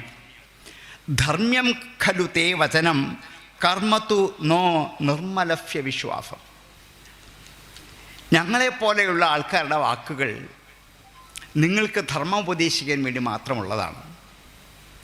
ആ ഉപദേശത്തെ കേൾക്കാൻ മാത്രമേ നിങ്ങൾക്ക് പറ്റുകയുള്ളൂ, ഞങ്ങളെ അനുകരിക്കാനാവില്ല. അങ്ങനെ ആർക്കെങ്കിലും പറ്റുമോ? ശ്രീകൃഷ്ണ ഭഗവാനോട് ഭക്തിയുണ്ട്, സമ്മതിച്ചു. അതുകൊണ്ട് ഭഗവാനെ പോലെ അനുകരിക്കാൻ ആർക്ക് പറ്റും? ഒരു പർവ്വതം ഒരു കൈ കൊണ്ട് പൊക്കിപ്പിടിച്ച് നൃത്തമാടാൻ നമ്മളെ കൊണ്ട് പറ്റുമോ? ആർക്ക് പറ്റി? കൃഷ്ണന് പറ്റി. ആയിരക്കണക്കിന് ഗോപസ്ത്രീമാരുടെ ചുറ്റും നിന്ന് നൃത്തമാടാൻ ഭഗവാന് പറ്റി. നമുക്ക് പറ്റുമോ? ഇല്ല. അപ്പോൾ അവരുടെ വാക്കുകളാണ് കേൾക്കേണ്ടത്, അവരുടെ പ്രവൃത്തിയല്ല. പരമശിവൻ എന്തു ചെയ്തു? കാളകൂടം പാനം ചെയ്തു, വിഷം. ഞാനും എന്നാൽ ഇത്തിരി വിഷം കുടിച്ചേക്കാം എന്ന് വിചാരിച്ചാലോ ഞാൻ മരിച്ചു പോകും. പരമശിവൻ മരിക്കില്ല. അപ്പോൾ എന്തു ചെയ്യണം? കർമ്മത്തു നോ നിർമ്മലഫ്യ. നിർമ്മലന്മാരായ ഞങ്ങളുടെ കർമ്മത്തെ അനുകരിക്കരുത്, ഞങ്ങളുടെ വാക്കിനെ എന്ത് ചെയ്താവൂ? അനുസരിക്കാവൂ. ഞങ്ങൾ ഈ പ്രഭാഷകന്മാരൊക്കെ അങ്ങനെ തന്നെയാണ്, ഭഗവാനെ പോലെയാണ്. ഞങ്ങളുടെ വാക്കുകളെ നിങ്ങൾക്ക് അനുസരിക്കാൻ പറ്റും, ഞങ്ങളുടെ പ്രവൃത്തിയും ഞങ്ങളുടെ കർമ്മവും നിങ്ങൾ അനുസരിക്കാൻ പുറപ്പെടണ്ട. കാരണം ഞങ്ങൾ ഉപദേശങ്ങൾ തരാൻ വേണ്ടിയുള്ളവരാണ്. ഒരുപക്ഷെ ഞങ്ങളുടെ ജീവിതം അങ്ങനെ ആവണമെന്നില്ല. അതുകൊണ്ട് ഞങ്ങളുടെ ജീവിതത്തെ അല്ല നിങ്ങൾ പകർത്തേണ്ടത്, പിന്നെ എന്തിനെയാണ്? വാക്കുകളെയാണ്. ഇത് ഗോപസ്ത്രീമാരോട് പറഞ്ഞത് ഉറക്കെ പറഞ്ഞു മുകളിലോട്ട് നോക്കി. ആര് കേൾക്കട്ടെ? മുനിമാരും കേൾക്കട്ടെ വിചാരിച്ചു. മഹർഷിമാരും കേൾക്കത്ത മട്ടിൽ ഉറക്കെ പ്രഖ്യാപിച്ചു. അങ്ങനെ ഗോപികമാരുടെ ഉള്ളിലുള്ള സമസ്ത കാമാഭിലാഷങ്ങളെയും ഭഗവാൻ പുറത്തെടുത്തു. ഓരോന്നോരോന്നായി സംഹരിക്കാൻ ഭഗവാൻ നിശ്ചയിച്ചു. ആ രാത്രി അവരോടൊപ്പം രമിച്ചു. എങ്ങനെയൊക്കെയാണ്? ബാഹുപ്രസാര പരിരംഭ കരാളഗോരു നീവിസ്തന ആലഭന നർമ്മനഖഗ്രപാരൈ രമയം ചകാരാം. ആലിംഗനം ചെയ്തു, ചുണ്ടിൽ ചുംബിച്ചു, അതുപോലെ ദേഹത്തോട് ചേർത്ത് അവരുടെ ദേഹത്തെ ചേർത്ത് പിടിച്ചു. ഏതൊക്കെ തരത്തിലാണോ എന്ത് ചെയ്യുന്നത്, കാമലീലകൾ ആടുന്നത്, ഇത് മുഴുവൻ എന്ത് ചെയ്തു? ചെയ്യിച്ചു. എന്തിനാണിതൊക്കെ? അവരുടെ ഉള്ളിലുള്ള ഭഗവാനെ ചുംബിച്ചാൽ ഇനി ലോകത്തിൽ ആരെയും ചുംബിക്കാനുള്ള ചുംബന വാസന കാമത്തിൻ്റെ അംഗത്തെ നശിപ്പിച്ചു ഭഗവാൻ. അതോടെ തീരും, ഇനി ഉണ്ടാവില്ല. ആലിംഗനം ചെയ്യാനുള്ള വാസന അതോടെ തീരും. കാമത്തിൻ്റെ ഓരോ അംഗങ്ങളാണിതൊക്കെ. ഈ ഓരോ അംഗങ്ങളെ ഭഗവാനോട് ചേർത്ത് അവരെ കൊണ്ട് ജയിച്ചു. അങ്ങനെ ചേർത്ത് ജയിച്ചപ്പോൾ ആ വാസനയെ ഭഗവാൻ എന്താണ്? കവർന്നെടുത്ത് കരിച്ചു കളഞ്ഞു. ഇനിയും അവരിൽ ഈ വാസന ഉണ്ടാവില്ല. അവിടെയാണ് രാസക്രിയയുടെ ഏറ്റവും വലിയ മഹത്വം. അവരുടെ ഉള്ളിലുള്ള കാമവാസനകളെ മുഴുവനും കവർന്നെടുത്ത്, കവർച്ചക്കാരനാണല്ലോ ഭഗവാൻ, അതിനെ കവർന്നെടുത്തിട്ട് അവരറിയാതെ കവർന്നെടുത്തിട്ട് അതിനെ എന്ത് ചെയ്തു? കരിച്ച് നശിപ്പിച്ചുള്ളത്. ഇനി ഒരിക്കലും അത് കിളിച്ച് വരില്ല. ഇവിടെയാണ് കാമത്തെ ജയിക്കാനുള്ള ഏറ്റവും വലിയ വൈഭവം, അവിടെയാണ്. അങ്ങനെ ഓരോ ലീലകളെ കൊണ്ട് ആലിംഗന ചുംബന സ്പർശ സമ്മോഹ മോക്ഷകളാൽ ഭഗവാൻ രമിക്കുന്ന കണ്ടപ്പോൾ ദേവന്മാർ പോലും അത്ഭുതപ്പെട്ടു. അന്തർജഹാസ ഭഗവാൻ അരവിന്ദനാഭ. ബ്രഹ്മാവ് ഉള്ളിലൊന്ന് ചിരിച്ചിട്ട് കൈ കൊടുത്തിട്ട് ഈ പിഴുന്ന ഈശ്വര, ഞാൻ ഭൂമിയിലേക്ക് പറഞ്ഞയച്ചത് കംസനെ കൊല്ലാനാണ്.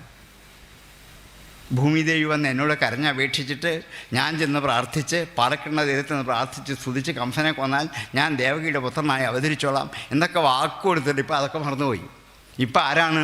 ഈ ഗോപസ്ത്രീകളുമായിട്ട് എന്താണ്? ആലിംഗന ചുംബനം കൊണ്ട് രസിച്ച് നടക്കുന്ന കണ്ടപ്പോൾ ഭഗവാൻ ബ്രഹ്മാവ് അന്തർജഹാഫ ഉള്ളിലൊന്ന് ചിരിച്ചു. കഷ്ടം, ഇതിനാണോ ഞാൻ ഭൂമിയിലേക്ക് പറഞ്ഞയച്ചത്? ഇതല്ലല്ലോ ഉദ്ദേശ്യം. പക്ഷേ ഇത് കണ്ടിട്ട് ബ്രഹ്മാവ് പോലും ചിരിച്ചുപോയി ഭഗവാന്റെ അവസ്ഥ. അപ്പോൾ ഓരോ ഗോപസ്ത്രീമാർക്കും തോന്നി, എൻ്റെ കൃഷ്ണൻ എന്നോട്, എൻ്റെ കൃഷ്ണൻ എന്നോട്, എൻ്റെ കൃഷ്ണൻ, എൻ്റെ കൃഷ്ണൻ എന്ന് കാമവാസനകൾ കഴിഞ്ഞിട്ടും അവരുടെ ഉള്ളിൽ എൻ്റെ എന്നുള്ള മമതാബന്ധം വിട്ടില്ല. എൻ്റെ കൃഷ്ണൻ നിന്നോട് ചേരുന്നത് എനിക്കിഷ്ടമല്ല, എൻ്റെ കൃഷ്ണൻ എന്നോട് തന്നെ രമിക്കണം. നോക്കൂ, ഈ ഗോപസ്ത്രീമാരുടെ മാത്സര്യം, ഇവരുടെ ഈ ഭേദചിന്ത ഭഗവാനെ അത്ഭുതപ്പെടുത്തി. അത് കൂടിക്കൊണ്ടുവന്നു. ഭഗവാൻ തന്നെ വരുത്തതാണ്. എന്താണ് അവരുടെ ഉള്ളിൽ, ഓരോ ഗോപസ്ത്രീമാരുടെ ഉള്ളിൽ എൻ്റേതാണ് കൃഷ്ണൻ, എൻ്റേതാണ് കൃഷ്ണൻ, നിങ്ങളുടെ അല്ല എന്നിങ്ങനെ സ്വന്തമാക്കി മാറ്റാനുള്ള വലിയ പരാക്രമത്തിൻ്റെ ഇടയിൽ എന്താണ്, താസാം തത് സൗഭഗം വീക്ഷ്യ മാനം ച, അവരുടെ ഈ സൗഭഗവും അഭിമാനവും കൂടി കണ്ടിട്ട് പ്രശമായ അതിനെ നടക്കി നിർത്താൻ വേണ്ടി തത്രൈവ അന്തരധീയത, ഭഗവാൻ അവളത്തിന് മറഞ്ഞു. ഈ മൂർധന്യാവസ്ഥയിലാണ് മറയുന്നത്. എന്തുകൊണ്ടാണ് മറഞ്ഞത്? ഇവരുടെ അഹന്ത കൂടി വന്നപ്പോൾ എൻ്റെ കൃഷ്ണൻ, എൻ്റെ കൃഷ്ണൻ, എൻ്റെ കൃഷ്ണൻ എന്നോട് എന്നോട് എന്ന് മാത്രം. അപ്പം എന്ത് ചെയ്തു? ഇതൊന്ന് മാറ്റിയെടുക്കാൻ വേണ്ടി ആ മൂർധന്യാവസ്ഥയിൽ കൃഷ്ണൻ എന്ത് ചെയ്തു? അന്തരധീയത, മറഞ്ഞുപോയി. അപ്പോൾ കൃഷ്ണൻ കാണുന്നില്ല. വിരഹവേദന കൊണ്ട് ഗോപസ്ത്രീമാർ അനുഭവിക്കുന്ന വേദന ഒരു രാസപഞ്ചാധ്യായം എന്ന് പറഞ്ഞ ഭാഗവത്തിന് 5 അധ്യായം മുഴുവൻ ഇതിനു വേണ്ടി ചിലവഴിച്ചിരിക്കാം. ഒരധ്യായം മുഴുവൻ അതിനു വേണ്ടിയിട്ടാണ്. എന്താണ്? കൃഷ്ണനെ കാണാതെ വിരഹം കൊണ്ട്. അപ്പോൾ ഇപ്പാണ് ആ കൃഷ്ണൻ എന്നുള്ള ഭക്തിരസത്തിൻ്റെ വിരഹവേദന അവരെ ഒന്നുകൂടി വേദനിപ്പിക്കുക. അടുത്ത ഘട്ടം അവിടേക്കാണ്. ഈ കാമനകളെ സാധിച്ചു കൊടുത്തപ്പോൾ അവർക്ക് തോന്നിയത് എൻ്റെ കൃഷ്ണൻ, എൻ്റെ കൃഷ്ണൻ എന്ന് മാത്രമാണ്. ഈ കൃഷ്ണൻ എല്ലാവരുടെ അല്ലേ? അത് തോന്നിയില്ല.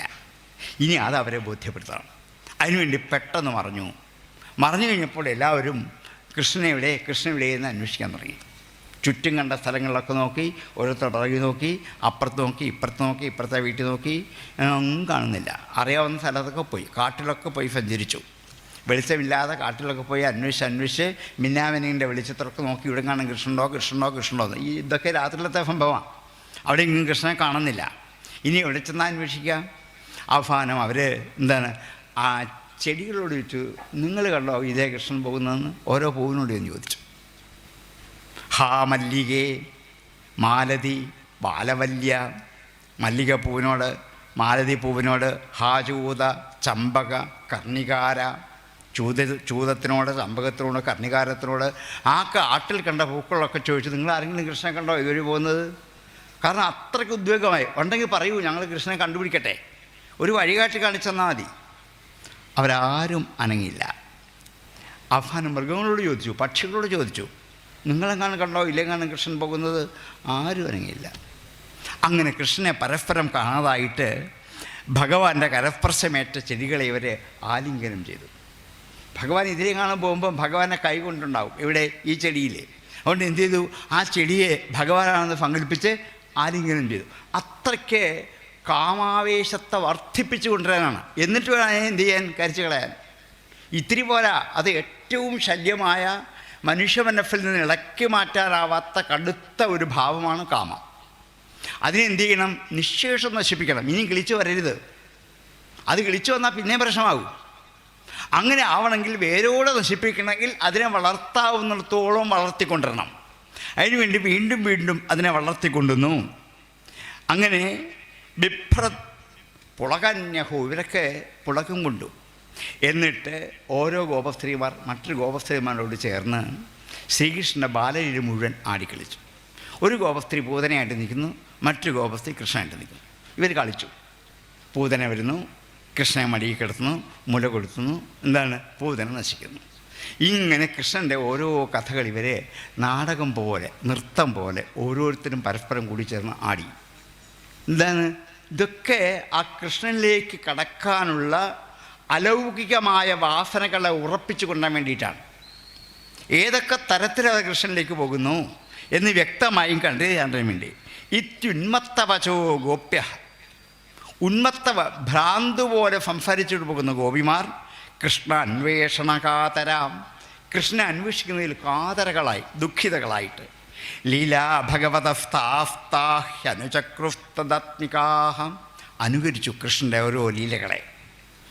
പൂതനാവധാദികളായ പല ചേഷ്ടകളും കാമാധിക്യത്താൽ എല്ലാം മറന്ന് ഈ ചേഷ്ടകൾ കൂടി സ്ഥലകാലബോധം പോലും മറന്നുപോയി.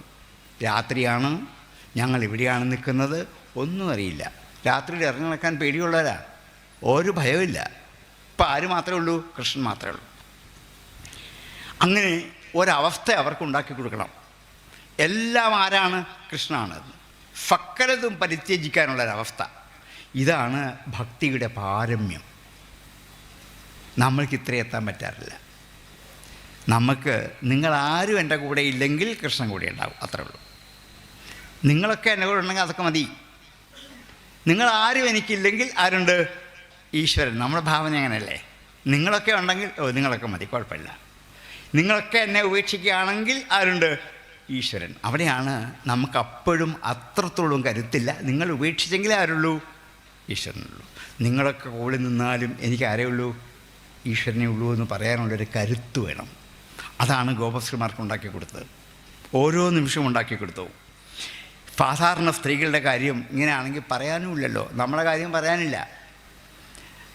മറ്റൊരു വഴിയുമില്ലെന്ന് കണ്ടപ്പോൾ ഇവരെല്ലാം കൂടി യമുനയുടെ തീരത്തെന്ന് ആ മണപ്പുറത്ത് രാത്രിയിൽ ഒറ്റയ്ക്കിരുന്നിട്ട് വെറുതെ മനസ്സിൽ തോന്നി, ഇനി നമുക്ക് ഇഷ്ടദേവതകളെ പ്രാർത്ഥിച്ച് ഭഗവാനെ കൊണ്ടുതരാൻ ആവശ്യപ്പെടാം. ഇവരുടെയൊക്കെ ഇഷ്ടദേവതകൾ കാർത്യായനി ദേവിയാണ്, ഭഗവതിയാണ്.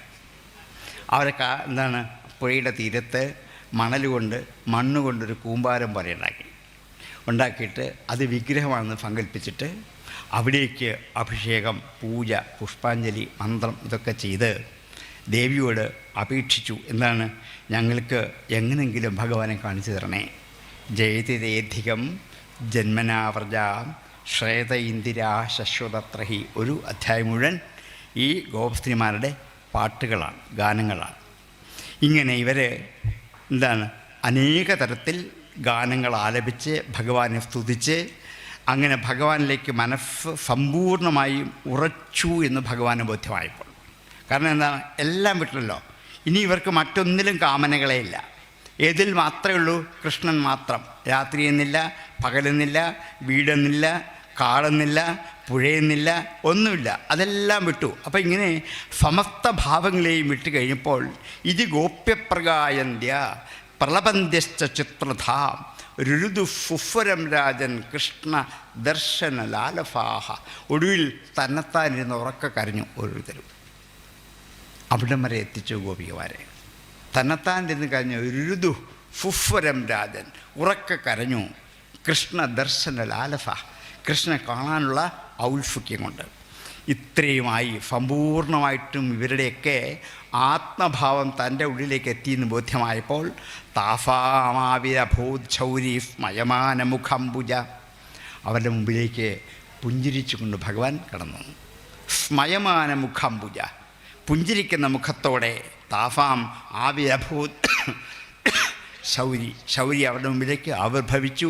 പീതാംബരധര ഫൃഗ്വീ ഫാക്ഷാൻ മന്മഥ. പീതാംബരനാണ്, മാല അണിഞ്ഞിട്ടുണ്ട്, മന്മഥനാണ് ഭഗവാൻ.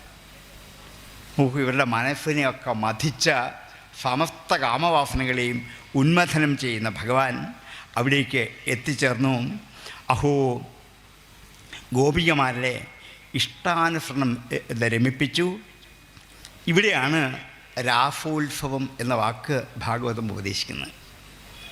യോഗേശ്വരേണ കൃഷ്ണേന താസാം മധ്യേ ദ്വയോഹു.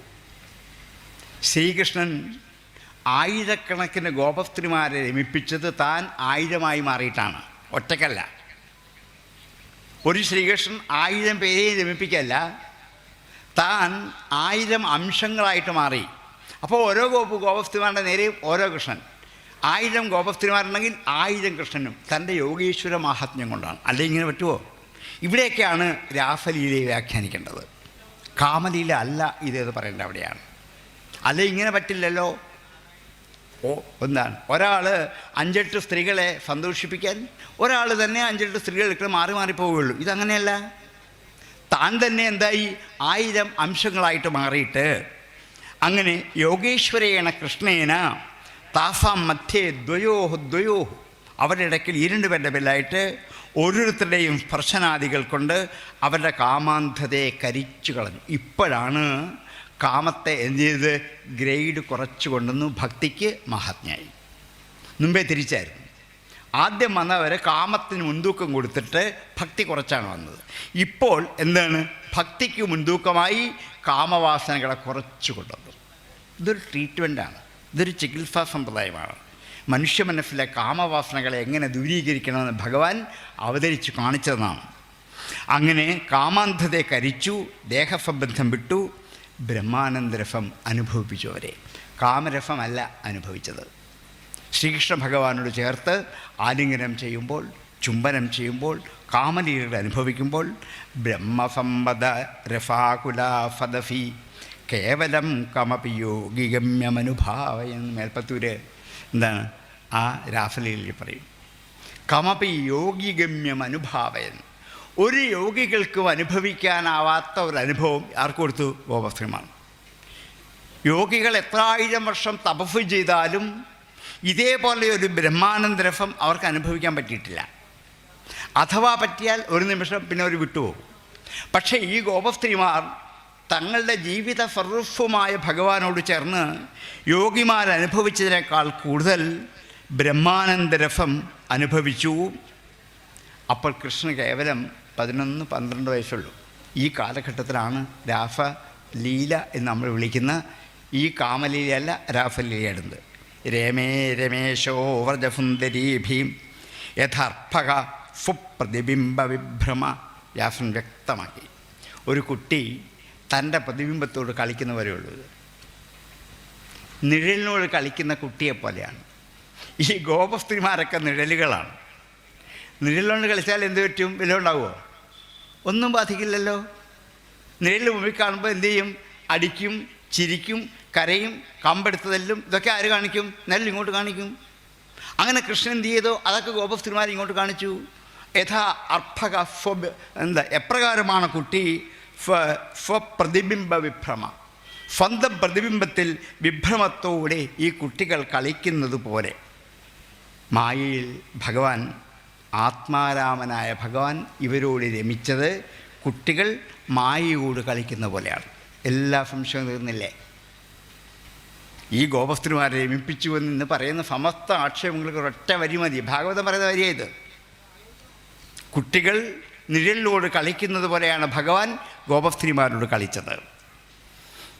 ഇത് കഴിഞ്ഞപ്പോൾ അവരെല്ലാം ക്ഷീണിതകളായി, വിവശകളായി. അവരുടെ മുഴുവനും ആത്മസ്വരൂപത്തെ തൻ്റെ ഉള്ളിലേക്ക് എടുത്ത് നിറച്ചു വെച്ചവനായ ഭഗവാൻ നിമിഷം കൊണ്ട് അവർക്കെല്ലാം ആത്മാനത്തിൻ്റെ രസാനുഭൂതി ഉണ്ടാക്കി കൊടുത്തു. അവരതിനെ അനുഭവിച്ചുകൊണ്ട് സ്വന്തം ജീവിതത്തിലേക്ക് തിരിച്ചു പോകും.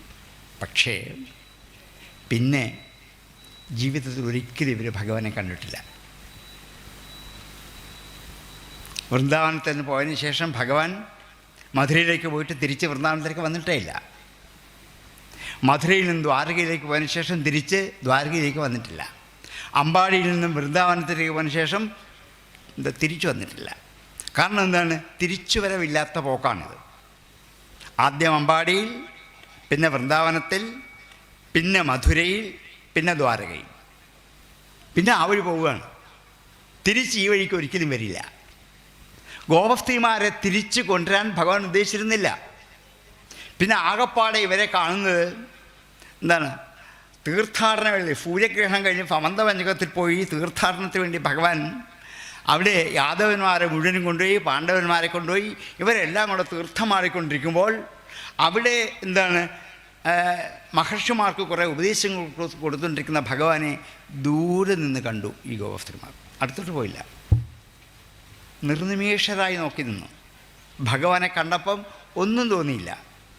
ചുംബിക്കണമെന്നും ആലിംഗനം ചെയ്യണോ, ഞങ്ങളുടെ നേരത്തെ ചുംബിച്ചിരുന്ന ഭർത്താവാണോ, ഒന്നും തോന്നിയില്ല. നിർനിമേഷരായി അവർ നോക്കി നിന്നു. ഈ ഗോപസ്ത്രീമാരുടെ എന്താണ് ഓരോ ഘട്ടത്തിലുമുള്ള മാറ്റത്തെ ഭാഗവതം വരച്ച് കാണിക്കുകയാണ്. ഇതുപോലെ മനുഷ്യജീവിതത്തിലുള്ള കാമവാസനകളെ മുഴുവനും എന്ത് ചെയ്യണം? കരിച്ചു കളയണം. അതിനെപ്പറ്റി വളർത്തിക്കൊണ്ടുവരരുത്.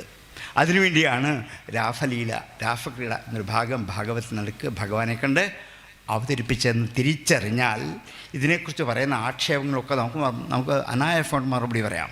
എല്ലാവരും ചോദിക്കുന്ന ഇതാണ്, നിങ്ങളുടെ കൃഷ്ണൻ 1000 സ്ത്രീകളുമായി രമിച്ച് നടന്നതല്ലേ? ആണെന്ന് പറയാമല്ലോ, നമുക്ക് എന്ത് ചെയ്യാൻ പറ്റും? ഇതല്ല, കുട്ടികൾ നീളിനുകൊണ്ട് കളിച്ചതുപോലെയാണ്. അങ്ങനെ കളിക്കാറല്ലേ? ഉണ്ടല്ലോ. അതുപോലെ മാത്രമേ ഉള്ളൂ. ഇവരുടെ ഉള്ളിലുള്ള കാമവാസനകളെ മുഴുവൻ ശരിയാണ്, അവരെ ചുംബിച്ചു, ആലിംഗനം ചെയ്തു, ഇതൊക്കെ ചെയ്തത് ആ വാസനകളെ കവർന്നെടുത്തിട്ട് ഇനിയും അതുണ്ടാകാത്ത വിധത്തിൽ കരിച്ചു കളയാനാണ്. അവർക്കുണ്ടായിട്ടുമില്ല. പിന്നെ കൃഷ്ണനെ കണ്ടപ്പോൾ അവർക്ക് തോന്നിയിട്ടില്ല. ഇത് സത്യമായി ഭാഗവതം പിന്നെയും പിന്നെയും ഇത് പറയുന്നുണ്ട്. അതുകൊണ്ട് ഇതാണ് ഇതിൻ്റെ രഹസ്യം എന്ന് നന്നായി പറഞ്ഞ് കഥ ഉപസംഹരിച്ചപ്പോൾ പരീക്ഷിത്തൊരു ചോദ്യം ചോദിച്ചു. സംസ്ഥാപനായ ധർമ്മസ്യ അവതീർണാനി ഭഗവൻ ധർമ്മഫേതൂനാം വക്ത കഥം സ്യാത് പ്രദീപമാചര്യത് ബ്രഹ്മൻ പരദാരാഭ്യമർശനം. എങ്കിലും പരീക്ഷിത്ത് പറയാണ്, ശുഖബ്രഹ്മർഷിയെ, എനിക്കൊരു സംശയമുണ്ട്. മറ്റുള്ളവരുടെ ഭാര്യയുമായി രമിച്ചു എന്ന് പറയുന്നത് ലോകഗതിയിൽ ആർക്കും വിശ്വസിക്കാൻ പറ്റില്ല. അതൊരു പാപം തന്നെയാണ്. ഈ ഗോപസ്ത്രീമാരൊക്കെ മറ്റുള്ളവരുടെ ഭാര്യമാരായിരുന്നല്ലോ. പരദാരാഭിമർശനം, അത് കഥം സ്യാത്, എങ്ങനെയുണ്ടാകും? പ്രദീപം ആചരേത്, വൈപരീത്യമല്ലേ ഈ ആചരിക്കുന്നത്? നേരെ തിരിച്ചല്ലേ? ലോകത്തുള്ള ആൾക്കാരെല്ലാം കൃഷ്ണനെ പോലെ ഇനി മറ്റുള്ള ഭാര്യമാരെ പ്രാപിച്ചോളൂ എന്ന് പറയാൻ പറ്റുമോ? പരീക്ഷിത്ത് നമ്മുടെ ഉള്ളിൽ തോന്നിയൊരു ചോദ്യമാണ്. അത് സംസ്ഥാപനായ ധർമ്മസ്യ, ധർമ്മത്തെ സ്ഥാപിക്കാൻ വേണ്ടി അവതീർണോ ഹി ഭഗവൻ, അവതരിച്ചവനാണ് ഭഗവൻ. ധർമ്മ സംസ്ഥാപനത്തിന് വേണ്ടി ഭൂമിയിൽ അവതരിച്ചവനാണ്.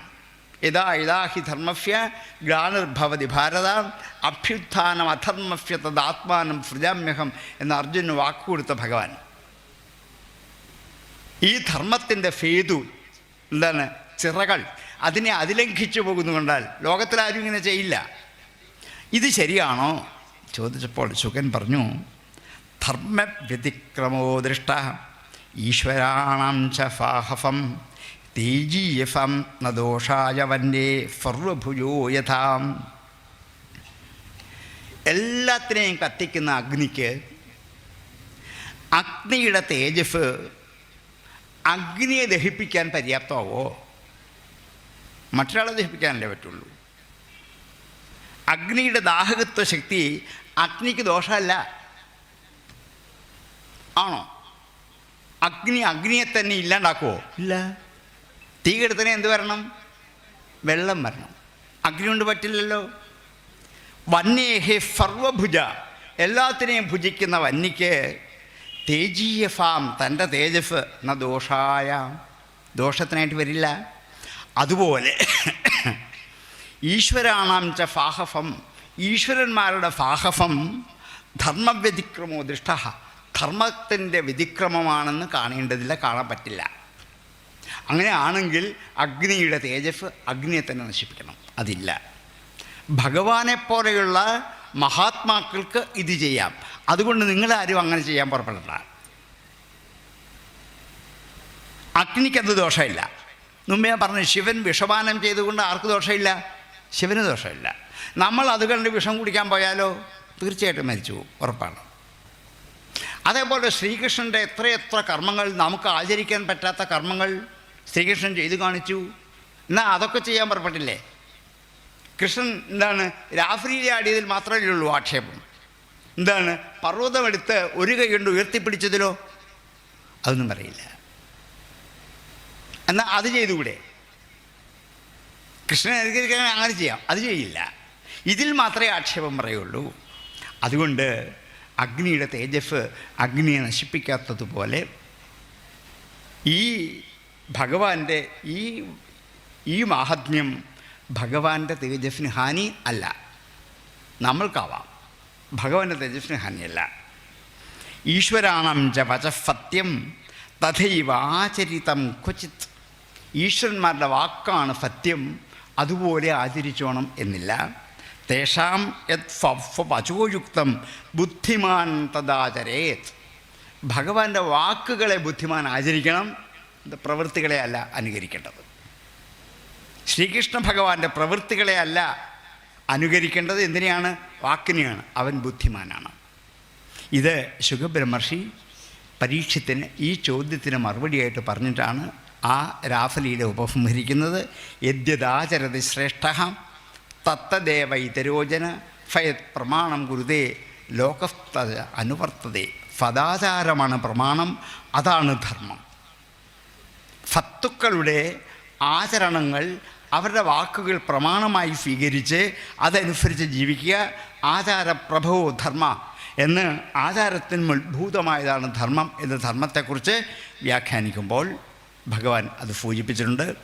ഒടുവിൽ വിക്രീഡിതം വ്രജവധൂഭിർ ശ്രദ്ധന്വിതോ അനുശൃണയാദഥ വർണ്ണയദ്യ ഭക്തിം പരം ഭഗവതി പ്രതിലഭ്യകാമം ഹൃദ്രോഗമാശ്വപഹിനോത്യചിരേണ ധീര. ഈ രാസക്രീഡയുടെ ഫലം ഹൃദ്രോഗത്തെ ഇല്ലാതാക്കാനുള്ള. ഹൃദ്രോഗമപി. എന്താ ഹൃദ്രോഗം? ഹൃദയത്തിലുണ്ടാകുന്ന ഏറ്റവും വലിയ രോഗം എന്താണ്? കാമം. അതുകൊണ്ടാണ് ഹൃദയസ്തംഭനവും ഹൃദയവും ഒക്കെ ഉണ്ടാകുന്നത്. ഈ കാമമാണ് അതിന് കാരണമായി തീർന്നിരിക്കുന്നത്.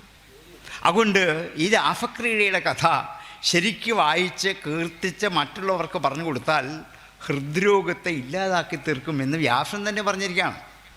ശുകബ്രഹ്മർഷിയെ കൊണ്ട് പറഞ്ഞിരിക്കുകയാണ്. ഹൃദ്രോഗമാശ്വപഹിനോതി അചിരേണ ധീര. അത് കളഞ്ഞിട്ട് അചിരേണ ധീരനായി തീരാൻ പറ്റും. അതേപോലെ പരം ഭക്തിം ഭഗവതി, ഭഗവാനിൽ പരമമായ ഭക്തി ഉണ്ടാകും. ഈ കാമനകളൊക്കെ ജീവിതത്തിൽ ഉപേക്ഷിക്കാൻ സാധിക്കും. നിത്യജീവിതത്തിൽ തോന്നുന്ന ഏതാഗ്രഹങ്ങളെയും ഈ രാസക്രീഡയുടെ കഥ കേട്ട് കഴിയുമ്പോൾ നമുക്ക് എന്ത് ചെയ്യാൻ പറ്റും? ത്യജിച്ച് ഉപേക്ഷിച്ചിട്ട് ഭഗവാനിലേക്ക് സമർപ്പിച്ചുള്ളൂ. സമസ്ത വാസനകളെയും ദുർവാസനകളെയും കാമത്തെയും ദ്വേഷത്തെയും ഒക്കെ ആരിലേക്ക് പറഞ്ഞു വിടണം? ഭഗവാനിലേക്ക്. പറഞ്ഞു വിട്ടാലോ അത് കഴിഞ്ഞു പോയിക്കോളും. കാമം തോന്നുന്ന ആരോടാകട്ടെ? ഭഗവാനുണ്ട്. ദേഷ്യം തോന്നുന്ന ആരോടാകട്ടെ? ഭഗവാനുണ്ട്. ഭഗവാനോട് ദേഷ്യപ്പെട്ടുള്ളൂ, ഒരു വിരോധമില്ല. കാരണം എന്താണ്? ഭഗവാനോട് കുറേ ദേഷ്യപ്പെട്ട് കഴിയുമ്പോൾ നമ്മുടെ ദേഷ്യം തന്നെ ഇല്ലാണ്ട് പോകും. കാരണം എന്താണ്? ഭഗവാൻ തിരിച്ചൊന്നും പറയില്ലല്ലോ. നമുക്ക് ദേഷ്യം കൂടുന്നത് ആരോട് പറയുന്നോ അവർ തിരിച്ച് പറയാൻ നിൽക്കുമ്പോഴാണ്. അത് പറയുമ്പം നമ്മൾ ഇരട്ടി പറയും, അവരിരട്ടി പറയും. ഇത് കൂടി കൂടി കൂടി വന്ന് ഒരു കലഹത്തിലോ അടിപിടിയിലോ അല്ലെങ്കിൽ എന്താണ് ഒരു കൊലപാതകത്തിലോ ചെന്ന് ചേരും. ഇങ്ങനെയാണ് ദ്വേഷം നശിപ്പിക്കാൻ കാരണമാകുന്നത്. അതുകൊണ്ട് നിങ്ങൾക്ക് കാമം വരുമ്പോൾ, ദേഷ്യം വരുമ്പോൾ, ലോഭം വരുമ്പോൾ, അസൂയ വരുമ്പോൾ ആരോടായിക്കോട്ടെ? ഭഗവാനിലേക്ക്. ഗോപസ്ത്രീ ഇവിടെ എന്താണ്? ഇവർ പൂതന തൻ്റെ മുല കൊടുക്കണം എന്നുള്ള, കൃഷ്ണനെ കൊല്ലണമെന്നുള്ള ദുർവാസന കൃഷ്ണനിലേക്ക് സമർപ്പിച്ചപ്പോൾ അത് നശിച്ചു. ഇനി ആർക്കും ജീവിതത്തിൽ എന്താണ് മുല കൊടുക്കേണ്ടി വരില്ല. ആ വാസനകളെ മുഴുവൻ നശിപ്പിച്ചു ഭഗവാൻ. ഇതുപോലെ നമ്മുടെ ഉള്ളിലുണ്ടാകുന്ന ഓരോ ദുർവാസനകളെയും ഇവിടേക്ക് പറഞ്ഞു വിടണം, ഭഗവാനിലേക്ക് പറഞ്ഞു വിടണം. അത്യധികമായി ദേഷ്യം തോന്നുമ്പോൾ വിഷ്ണു സഹസ്രനാമം ഉറക്ക ചൊല്ലിക്കോളൂ, ഒരു കുഴപ്പമില്ല. അല്ലെ നാരായണത്തിലൊരു ദശകം ഉറക്ക ചൊല്ലണം. ആരോടെങ്കിലും ദേഷ്യപ്പെടേണ്ട അവസരം വന്നാൽ അവർ പറയുന്നതിൻ്റെ എതിര് പറയാൻ നിൽക്കരുത്. സ്തംഭേ ഘട്ടയതോ ഹിരണ്യകശിപോ കർണൗ സമാചൂർണയൻ ആഘൂർണ ജഗദണ്ഡകുണ്ടകുഹരോ ഘോരസ്തവാഭുദ്രവ. ഇത്രയും ചെല്ലാമെങ്കിൽ നമ്മളെ ദേഷ്യവും അടങ്ങും, കേട്ടുവെക്കുന്നവർ തിരിച്ചു പോവുകയും ചെയ്യും. അവർക്കിത് കേൾക്കാനാണ് നിൽക്കുന്നത്. നമ്മൾ ബാക്കി എന്തെങ്കിലും ചീത്ത പറയുന്ന കേൾക്കാനാണ് നിൽക്കുന്നത്. ഇതാണ് ഞാൻ പറഞ്ഞത്. അങ്ങോട്ട് സമർപ്പിച്ചേക്കൂ. ദേഷ്യം വരുമ്പോൾ അതിഭയങ്കരമായ കടുത്ത വാക്കുകളല്ലേ, ഇത് ചൊല്ലിക്കോളൂ. സ്തംഭേ ഘട്ടയതോ എന്ന് ചൊല്ലുമ്പോൾ നമ്മുടെ ഉള്ളിലുള്ള ദേഷ്യം മുഴുവൻ പുറത്തേയാളും. നമ്മുടെ ദേഷ്യം തന്നെ അടങ്ങും. നമുക്ക് കോപം ഉണ്ടാവില്ല. ഇവനിത് കേൾക്കാൻ ആഗ്രഹമില്ല. അവനിത് കേൾക്കാനല്ല നിന്നത്. അവനെന്ത് ചെയ്യും? തിരിച്ചു പോവുകയും ചെയ്യും. ആരോട് കോപം വരുമ്പോൾ, അച്ഛനോടോ അമ്മയോടോ ഭാര്യയോടോ ഭർത്താവിനോടോ മക്കളോടോ ബന്ധുക്കളോടോ ഒക്കെ കോപം വരുമ്പോൾ 2 വരി പഠിച്ചു വെച്ചുള്ളൂ. ഇതുറക്കെ ചൊല്ലുമ്പോൾ ഇത് ആരിലേക്കുള്ള സമർപ്പണമാണ്? ഈശ്വരനിലേക്ക്. അപ്പം നമ്മളിലുള്ള ദ്വേഷ്യവാസനകളെ ആരെടുക്കും? ഈശ്വരൻ കവർന്നെടുത്ത് നശിപ്പിച്ചോളും. നിരന്തരം പോയി കഴിഞ്ഞാൽ പിന്നെ ആരോടും ദേഷ്യപ്പെടാൻ തോന്നില്ല. ഇതൊന്നും പരിശീലിക്കാം ജീവിതത്തിൽ, ഒരു പ്രശ്നമില്ല. ദേഷ്യം വരാൻ തുടങ്ങുമ്പോൾ ഇത് ഓർത്ത് വെച്ചോളൂ. അല്ലെ വിഷ്ണു സഹസ്രനാമത്തിലെ 4 വരി, അമാനി മാനദോ മാന്യോ ലോകസ്വാമി ത്രിലോകധൃക്. ഇതാണ് എൻ്റെ ദേഷ്യം. ഇങ്ങനെ അവരോട് പറയാൻ പറ്റിയാൽ ഇതൊരു വലിയ ഔഷധമാണ്. ഇതാണ് രാസലീല പഠിപ്പിക്കുന്ന ഏറ്റവും മഹത്തായൊരു മഹാത്മ്യം. നമ്മുടെ ഉള്ളിലുള്ള ഏത് വാസനകളെയും അതിലേക്ക് പറഞ്ഞേക്കണം ഭഗവാനിലേക്ക്. അത് തന്നെ നശിച്ച് കരിഞ്ഞു പൊക്കോളും, പിന്നെ അത് ആവിർഭവിക്കില്ല. ഇത് ജീവിതത്തിൽ പ്രാവർത്തികമാക്കാനാണ് രാസലീലയുടെ ഉദ്ദേശ്യം. എനിക്ക് തന്ന സമയം കൂടുതലായി. അജിത്ത് ഇത്തിരി സമയം കൂടുതലെടുത്താലും കുഴപ്പമില്ല എന്നൊരു ആമുഖമായിട്ട് പറയുകയും ചെയ്തു. എങ്കിലും ബുഭുക്ഷിതം ന പ്രതിഭാതി കിഞ്ചിന്ന, വിശക്കുന്നവന് വിശപ്പല്ലാതെ മറ്റൊന്നും തോന്നില്ല. എന്തൊക്കെ പറഞ്ഞാലും വിശക്കുമ്പം ഭക്ഷണം കിട്ടാൽ വിശപ്പ് ഇതല്ലാതെ മറ്റൊന്നും. അപ്പോൾ ഭാഗവതവും വേദാന്തവും തത്വം ഒന്നും ഉള്ളിൽ കയറില്ല. അത് സത്യമാണ്. അതുകൊണ്ട് നിങ്ങൾക്ക് ഭക്ഷണം കഴിക്കാനുള്ള സമയം അനുവദിക്കാം. ഇത്രയും സമയം ക്ഷമയോടെ ഈ